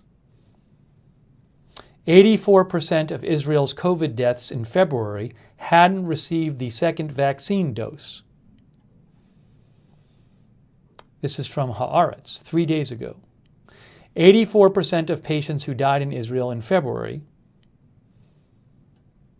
had not been vaccinated at all or had received just the first of the 2 required shots. 37.5% of their population has gotten 2 doses. 51.7% has gotten at least 1 dose. This is what you will start to see all over the place, including the U.S. You will start to see the people who die will be largely people who haven't been vaccinated. I'm sure that will happen in the U.S.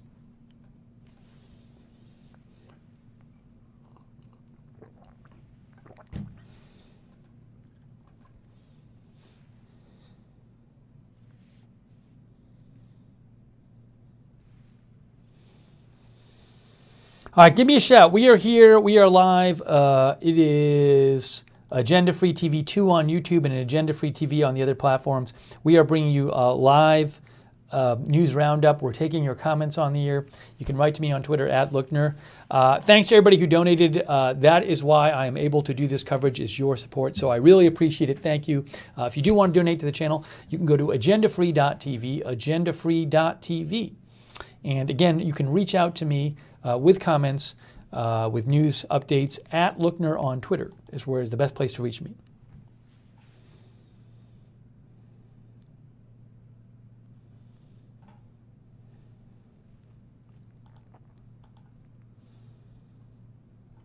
And I'll also be checking if there's any kind of news coming out tonight. Oh, we got to talk about the hack. We got to do that.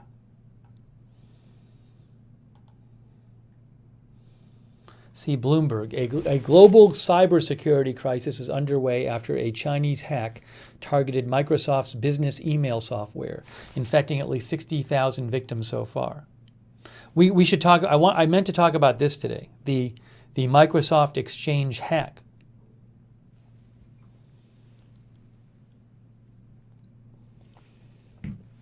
Let's talk about this for a moment. But first, I need to plug in my iPad. Let me plug in my iPad.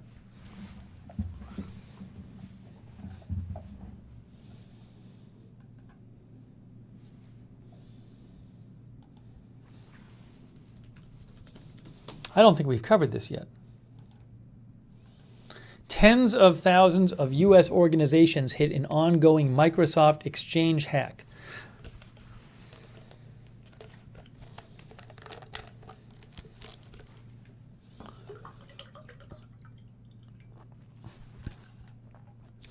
This is from Ars Technica. This is today. Tens of thousands of US-based organizations are running Microsoft Exchange servers that have been backdoored by threat actors who are stealing administrator passwords and exploiting critical vulnerabilities in the email and calendaring application. It does calendaring and email. Microsoft issued emergency patches on Tuesday, but they do nothing to disinfect systems that are already compromised. Krebs on Security was the first to report the mass hack. Citing unnamed people, reporter Brian Krebs put the number of compromised U.S. organizations at least 30,000. Worldwide, Krebs has said there are at least 100,000 hacked organizations. Other news outlets quickly followed with posts reporting the hack had hit tens of thousands of organizations in the U.S.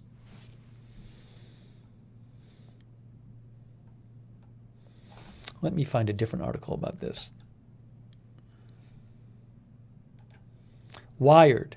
Chinese hacking spree hit an astronomical number of victims. A single group appears to have infiltrated tens of thousands of Microsoft Exchange servers in an ongoing onslaught.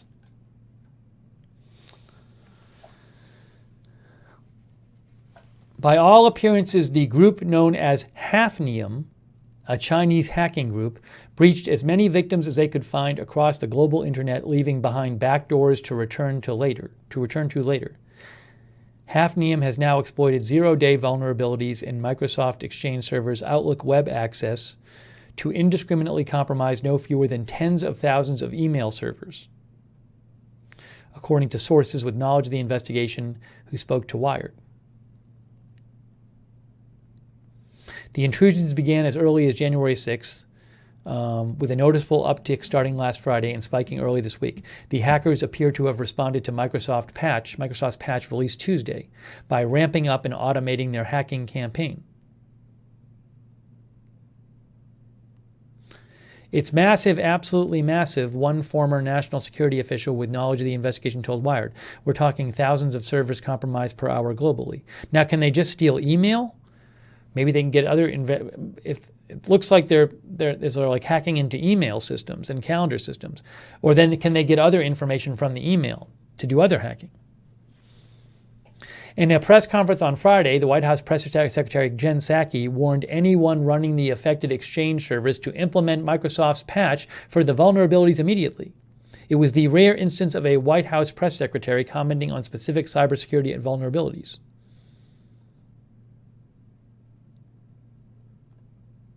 The affected networks appear to have been hacked indiscriminately via automated scanning. The hackers planted a web shell, a remotely accessible web-based backdoor foothold on the Exchange servers they exploited, allowing them to perform reconnaissance on the target machines.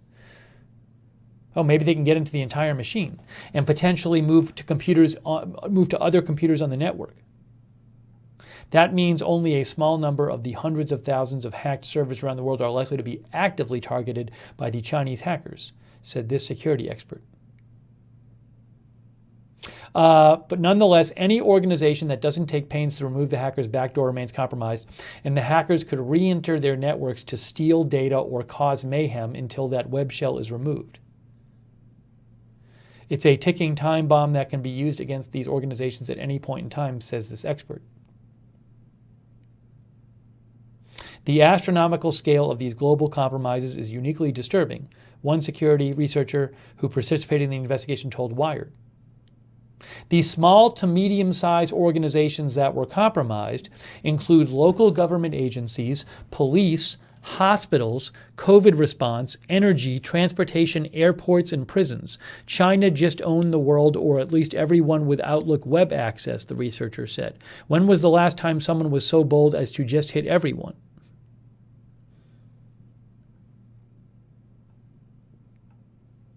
Investigators have yet to identify who exactly the Hafnium hackers are, beyond Microsoft's assertion that they're state-sponsored and operate out of China, or to pin down the full extent of their motivations.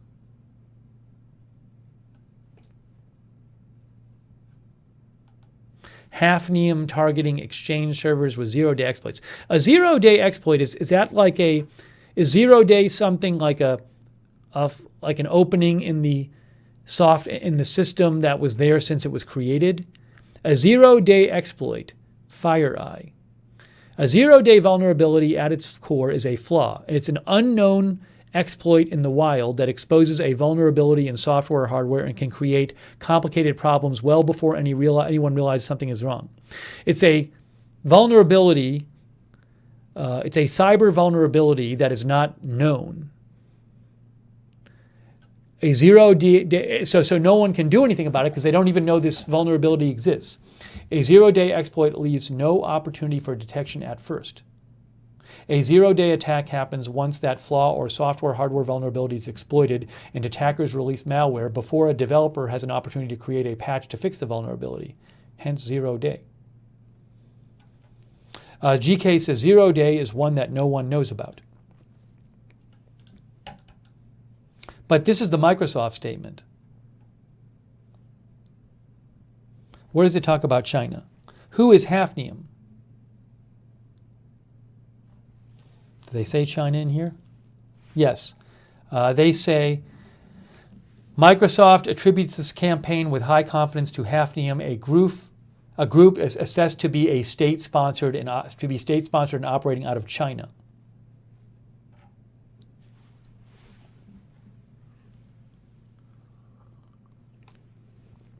So zero-day exploit, and GK says isn't patched yet.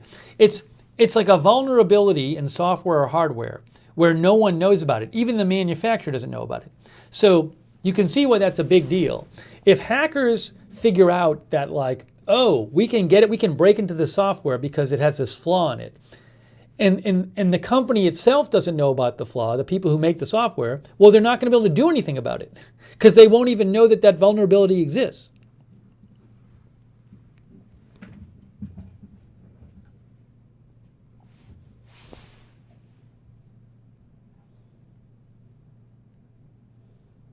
Yes, Montpelier, this is another hack besides the SolarWinds hack a couple back in, I think, December, where that was widely attributed to Russian hackers. Ann M says, what is Microsoft Exchange? Do I use one now? I believe Microsoft Exchange is business calendar and email software. It's a mail server and calendaring server developed by Microsoft. I believe it's a business email and calendar application. See here, The Verge says, move over SolarWinds. 30 organizations email hacked via Microsoft Exchange server flaws.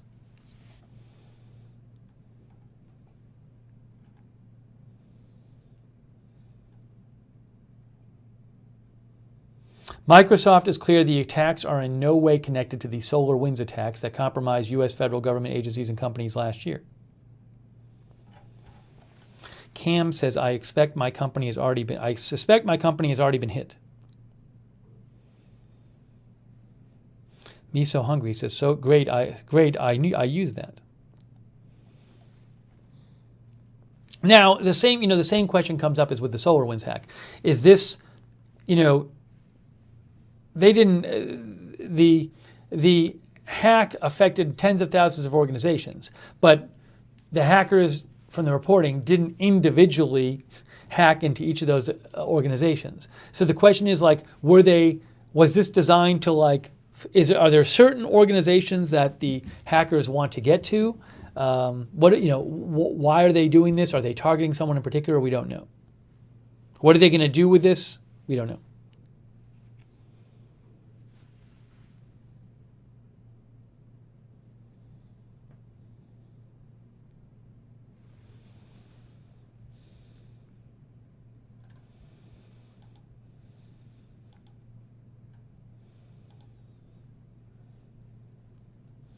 Let me know what you think at Lookner on Twitter.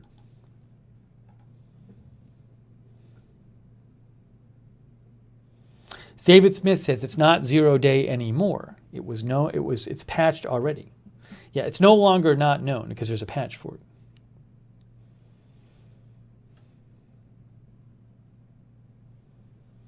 Twilla says probably a lot of hacking going on out there in the world.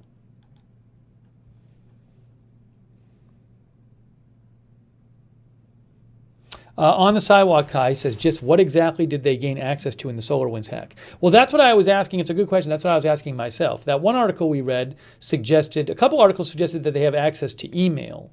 I would think email and calendar, but it was not clear to me, but one of the articles implied that they might be able to access the rest of the machine, a rest of the computer and other computers on the network. So I don't know exactly.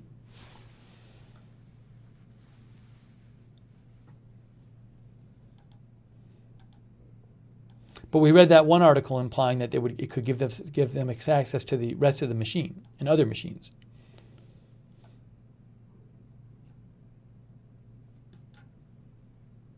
But I do not know.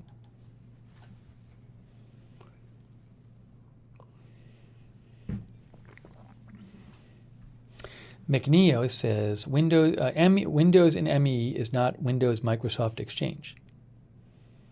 And McNeo says it's a business thing. Rick Hoppy says, looks like they've cast a wide net hoping to catch a particular group of fish.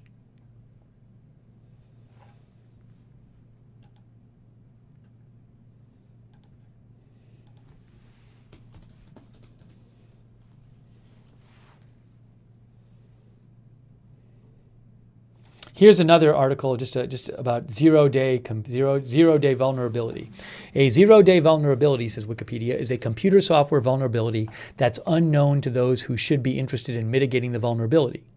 including the vendor of the software. Until the vulnerability is mitigated, hackers can exploit it to adversely affect computer programs, data, additional computers, or network.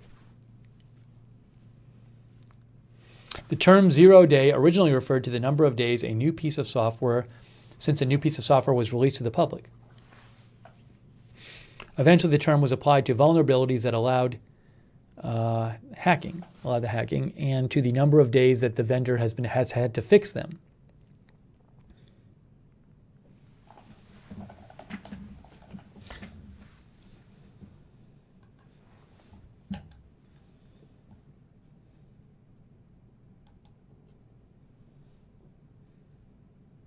Freedom Flag says, does antivirus block it?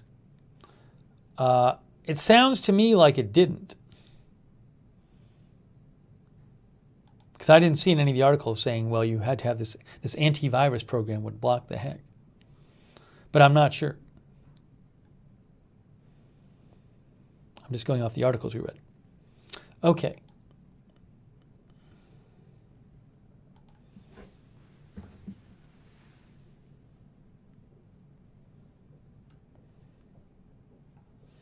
Sean Lindsay said, supposedly the blackout in India was a Chinese attack. That was an article that came out a couple weeks ago. It was interesting in case you didn't see it.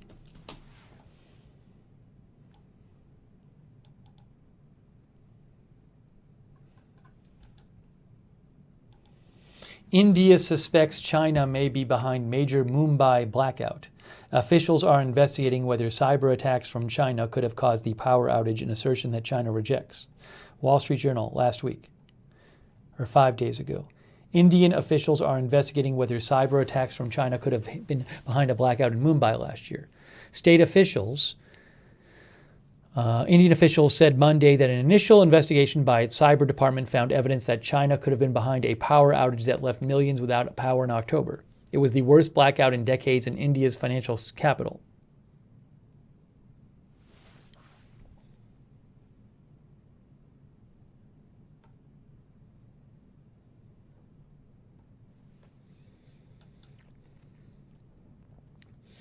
And the New York Times had this article. China appears to warn India, push too hard and the lights could go out.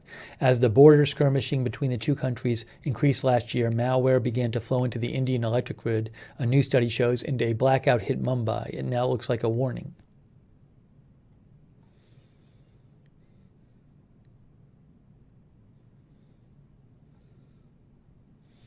Early last summer, Chinese and Indian troops clashed in a surprise border battle. 4 months later, in Mumbai, trains shut down and the stock market closed as the power went out in a city of 20 million people.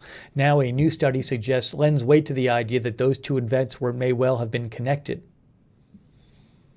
As part of a broad Chinese cyber campaign against India's power grid, time to send a message that if India pressed its claims too hard, the lights could go out across the country. That's from New York Times.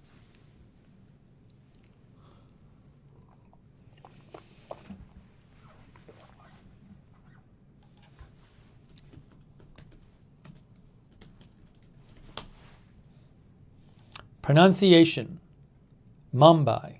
Oh, it's not. I think I said Mumbai. Mumbai.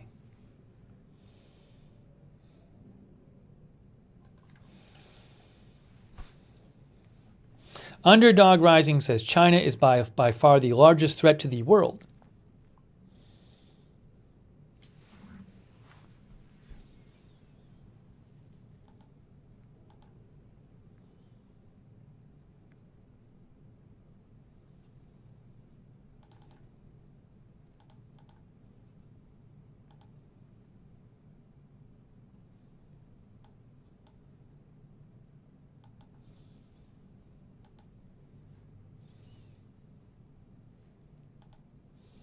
Okay. Give me a shout if you have comments at Lookner on Twitter. Unterman says, no, the largest threat to the world is the USA.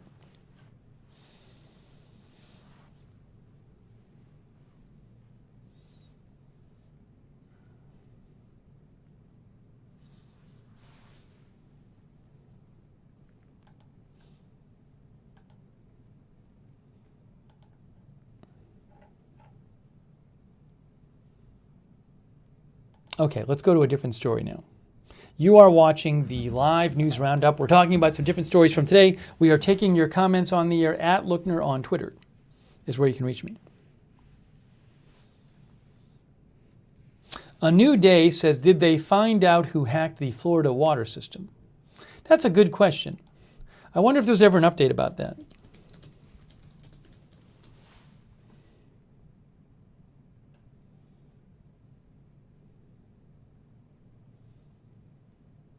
Gosh, I don't know that there was ever an update. I'm looking it up. I don't know that there was ever an update to that.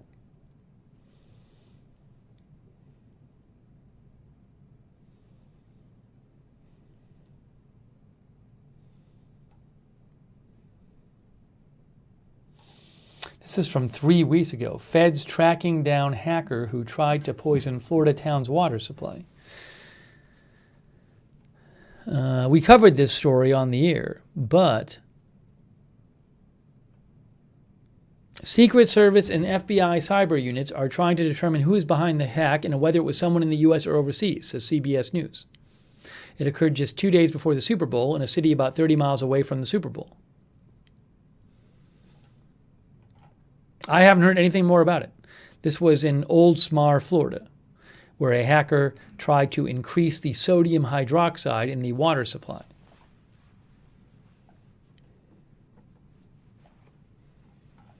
But I've heard nothing about any kind of update in the investigation. It's a good question.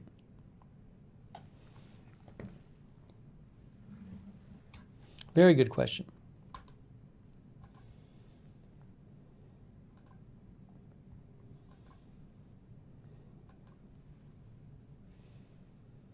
GK says if they were good at covering their tracks, they may never find them.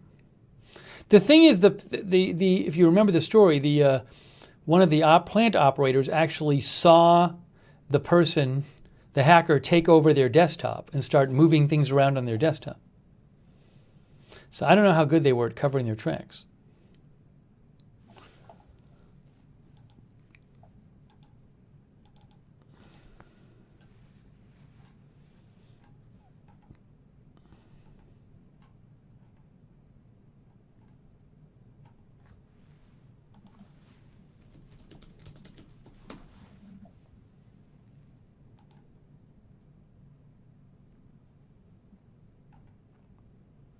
I haven't heard any updates about whether the Florida City vaccination site is going to open up again like it did today for everybody in Florida 18 and over.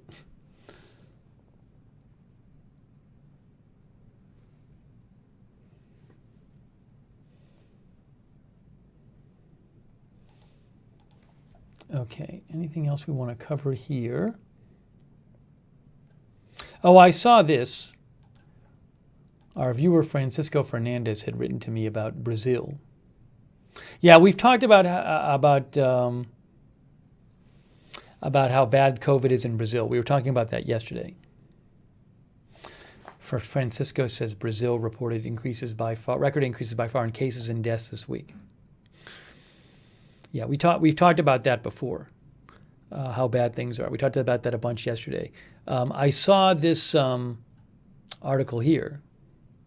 Brazil's COVID task force, this is from yesterday, estimates daily deaths could reach 3,000.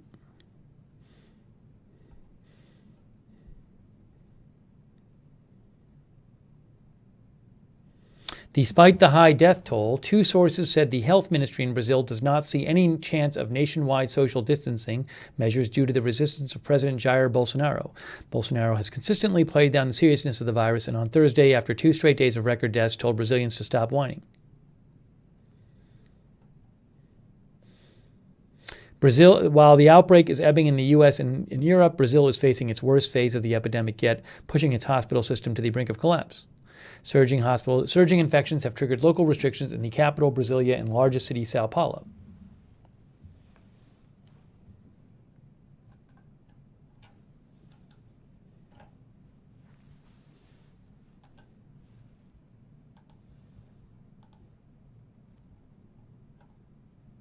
Okay. Thanks for writing in, Francisco.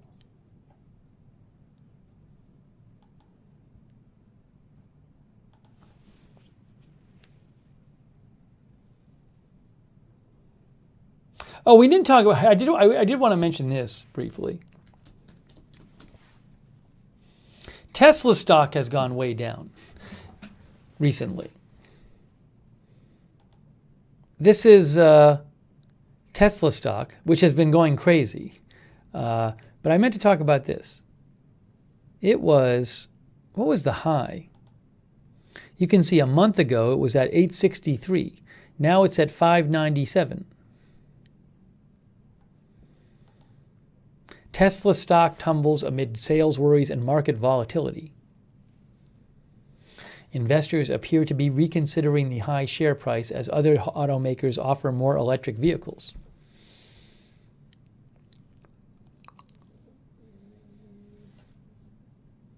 After months of bidding up Tesla stock, helping it join the S&P 500 index, they have been selling furiously in recent weeks.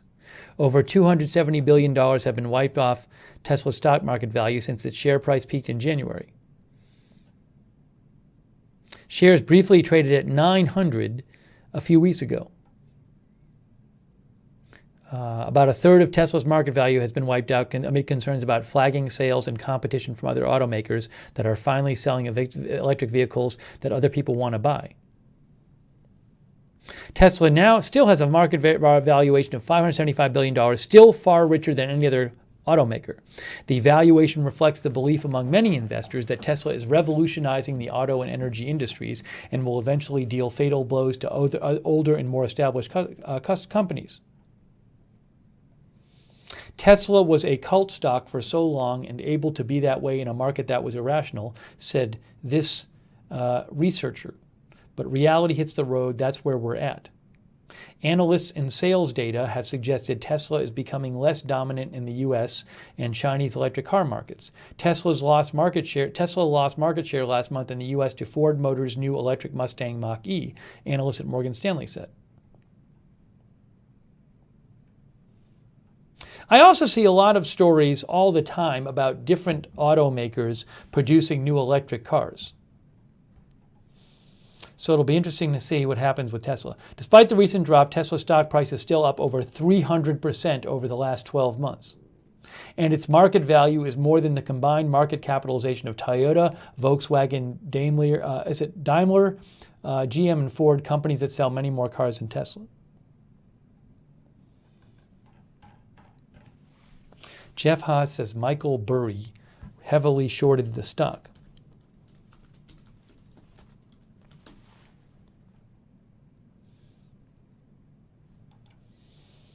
That last article was from New York Times.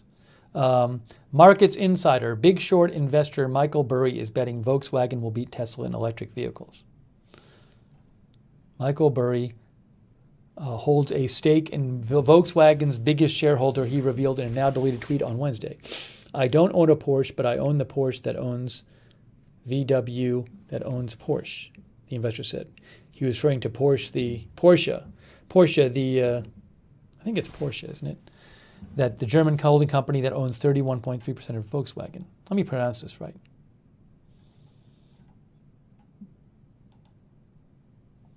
Is it Porsche or Porsche? I don't know. Someone will tell me.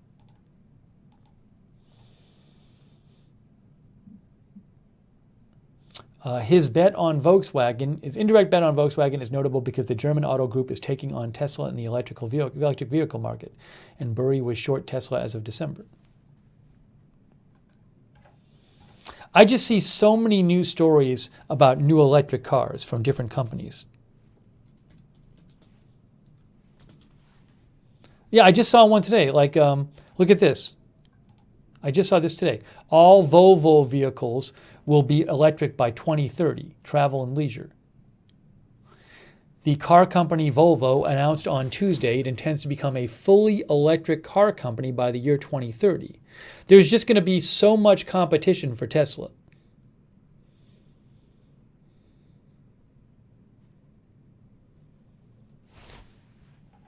Porsche, April Coco says. I could ask Google how to pronounce Porsche. Porsche. Oh, there you go. I didn't know they do this.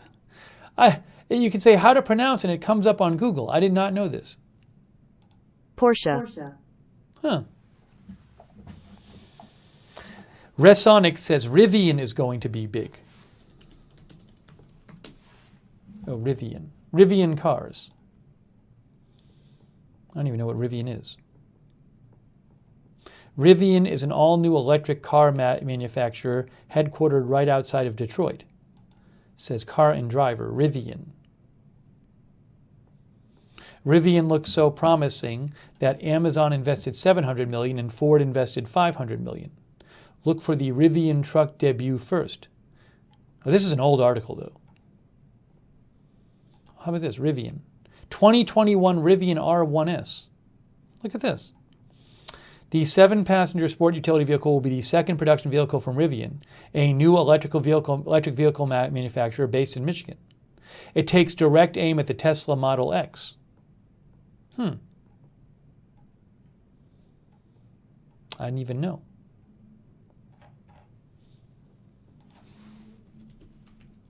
There's all these Chinese companies that make them too. Rivian, Electric Vehicle Adventures. Look at that. I didn't even know. Lithrone says Tesla will beat Rivian. Jeff says Rivian has a factory in central Illinois.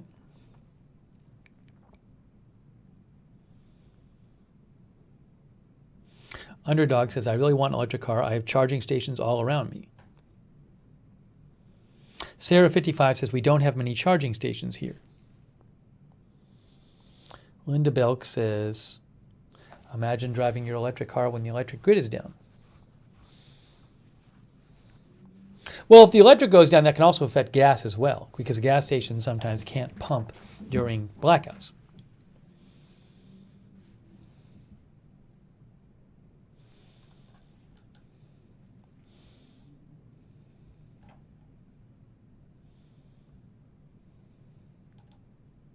But there's just going to be a lot of competition for Tesla. Here's another article from 2 days ago. Billionaire investor Ron Barron trims Tesla stake, bets on electric truck maker Rivian and autonomous driving startup Cruise. But Barron is still bullish on Tesla. He still thinks it's going to do well and thinks the stock could more than triple over the next decade. He still owns more than 1 million shares of Tesla. So we'll have to see what happens.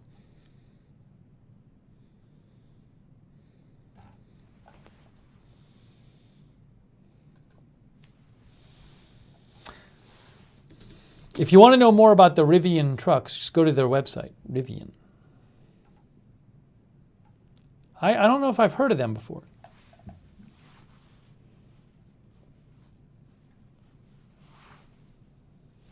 Underdog Rising says, Tesla is the biggest fish right now, but in 20 years, Tesla will just be close to the only option? Or one of the options?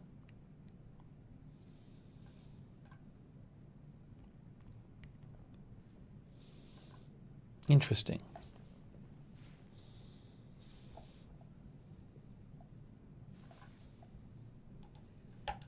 So we'll keep an eye on that. We'll keep an eye on that.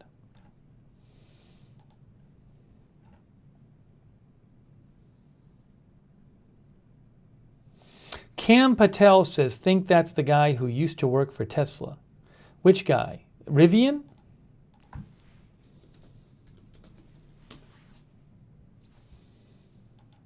Wikipedia. Rivian, blah, blah, blah, blah, blah, blah, blah. The company was founded, blah, blah, blah, blah, blah, by Robert R.J. Scaringe, who graduated from MIT.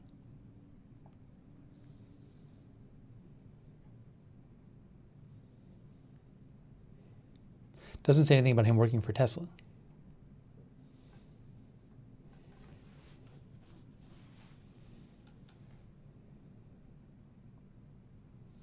I'm thinking one sec thinks Tesla will be the Apple of electric vehicles. Well, some investors think that, but that is unclear. Maybe they'll be the BlackBerry of vehicles, of electric vehicles. What if they're the BlackBerry of electric vehicles?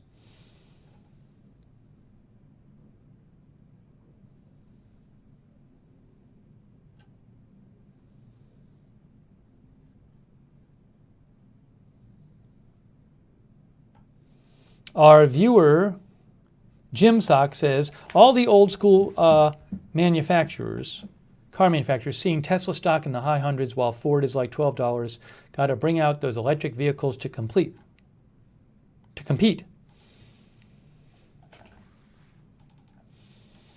All right, let me just do a last quick news check here.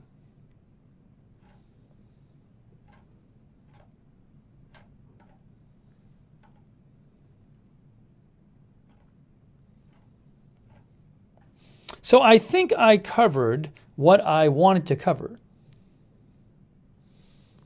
here on this stream. GK, by the way, says, Tesla is more diversified than just cars too. I'm not a Tesla fanboy, but I think they have amazing potential. Ann M says, Tesla created the market. Others will join now that it's safe.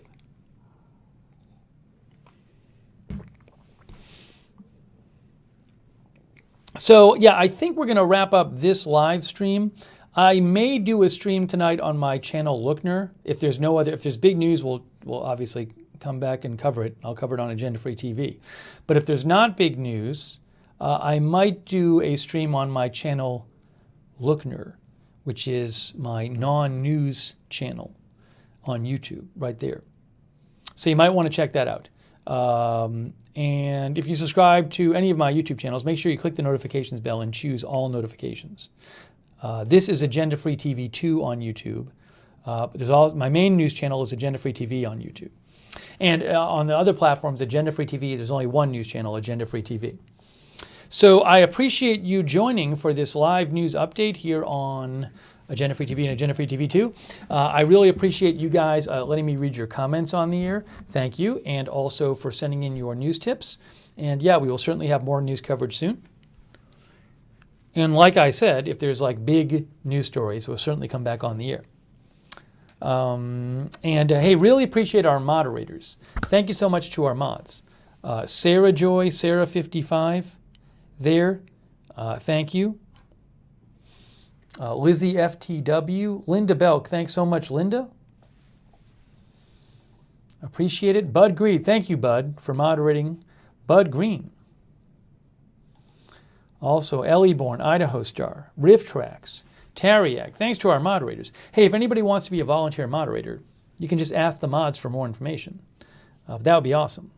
Racing Neophyte as well.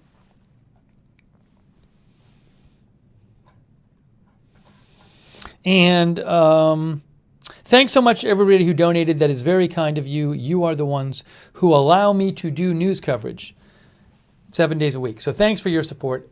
Really appreciate that. And if you do want to make a donation, you can always go to agendafree.tv, agendafree.tv. And follow me on Twitter, @Lookner. That's where I post breaking news throughout the day and night, @Lookner on Twitter.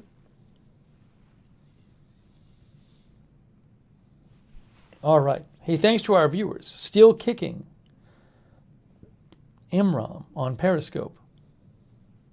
Oops. Imram asked a question. I don't know if Imram is still there.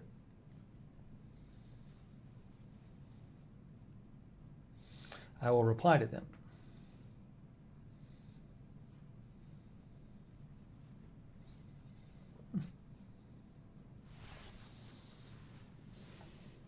Oh, thank you, The Princess. Hey, that's very nice of you.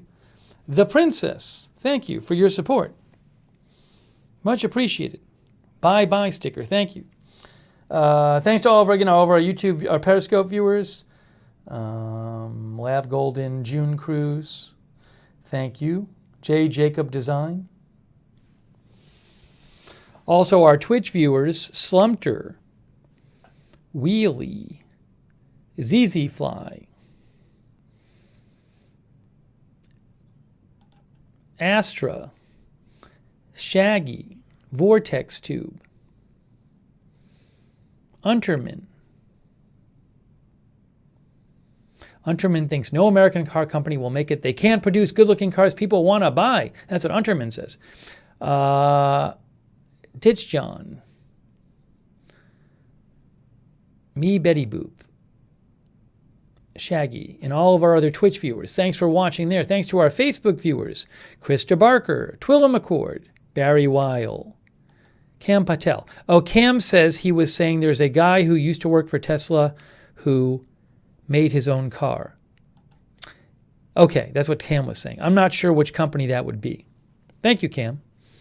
Sorry, Cam, for the misunderstanding. Gulfi, is it Gulfi Hammett? Thanks for watching. Nicolette Geese, thanks for watching. Christopher Lohorn, thanks for watching. Rose Marco, Sean Lindsay, Eric Gill, Eric Kelb, Doreen Weir. Thanks all for watching on Facebook, and thanks to our YouTube viewers. Seize the Day, Rita's Real, The Princess, Salon Girl, Ann M., Jan Harker, Paula Faust, Linda Nielsen, Brainy Janey, Rick Hoppy, Michelle Ryan, Miss Whedon,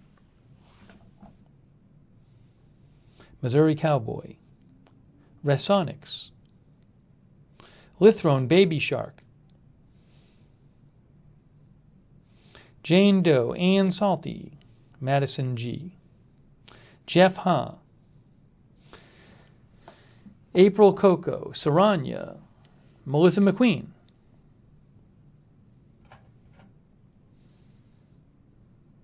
see, no squeaking. No squeaking from the chair. How about that? Can you believe it? It looks like the lubrication of the chair was successful. Amazing. Call of Duty Mobile Gamer, WTX Railfan, Ben Smith, thank you for watching.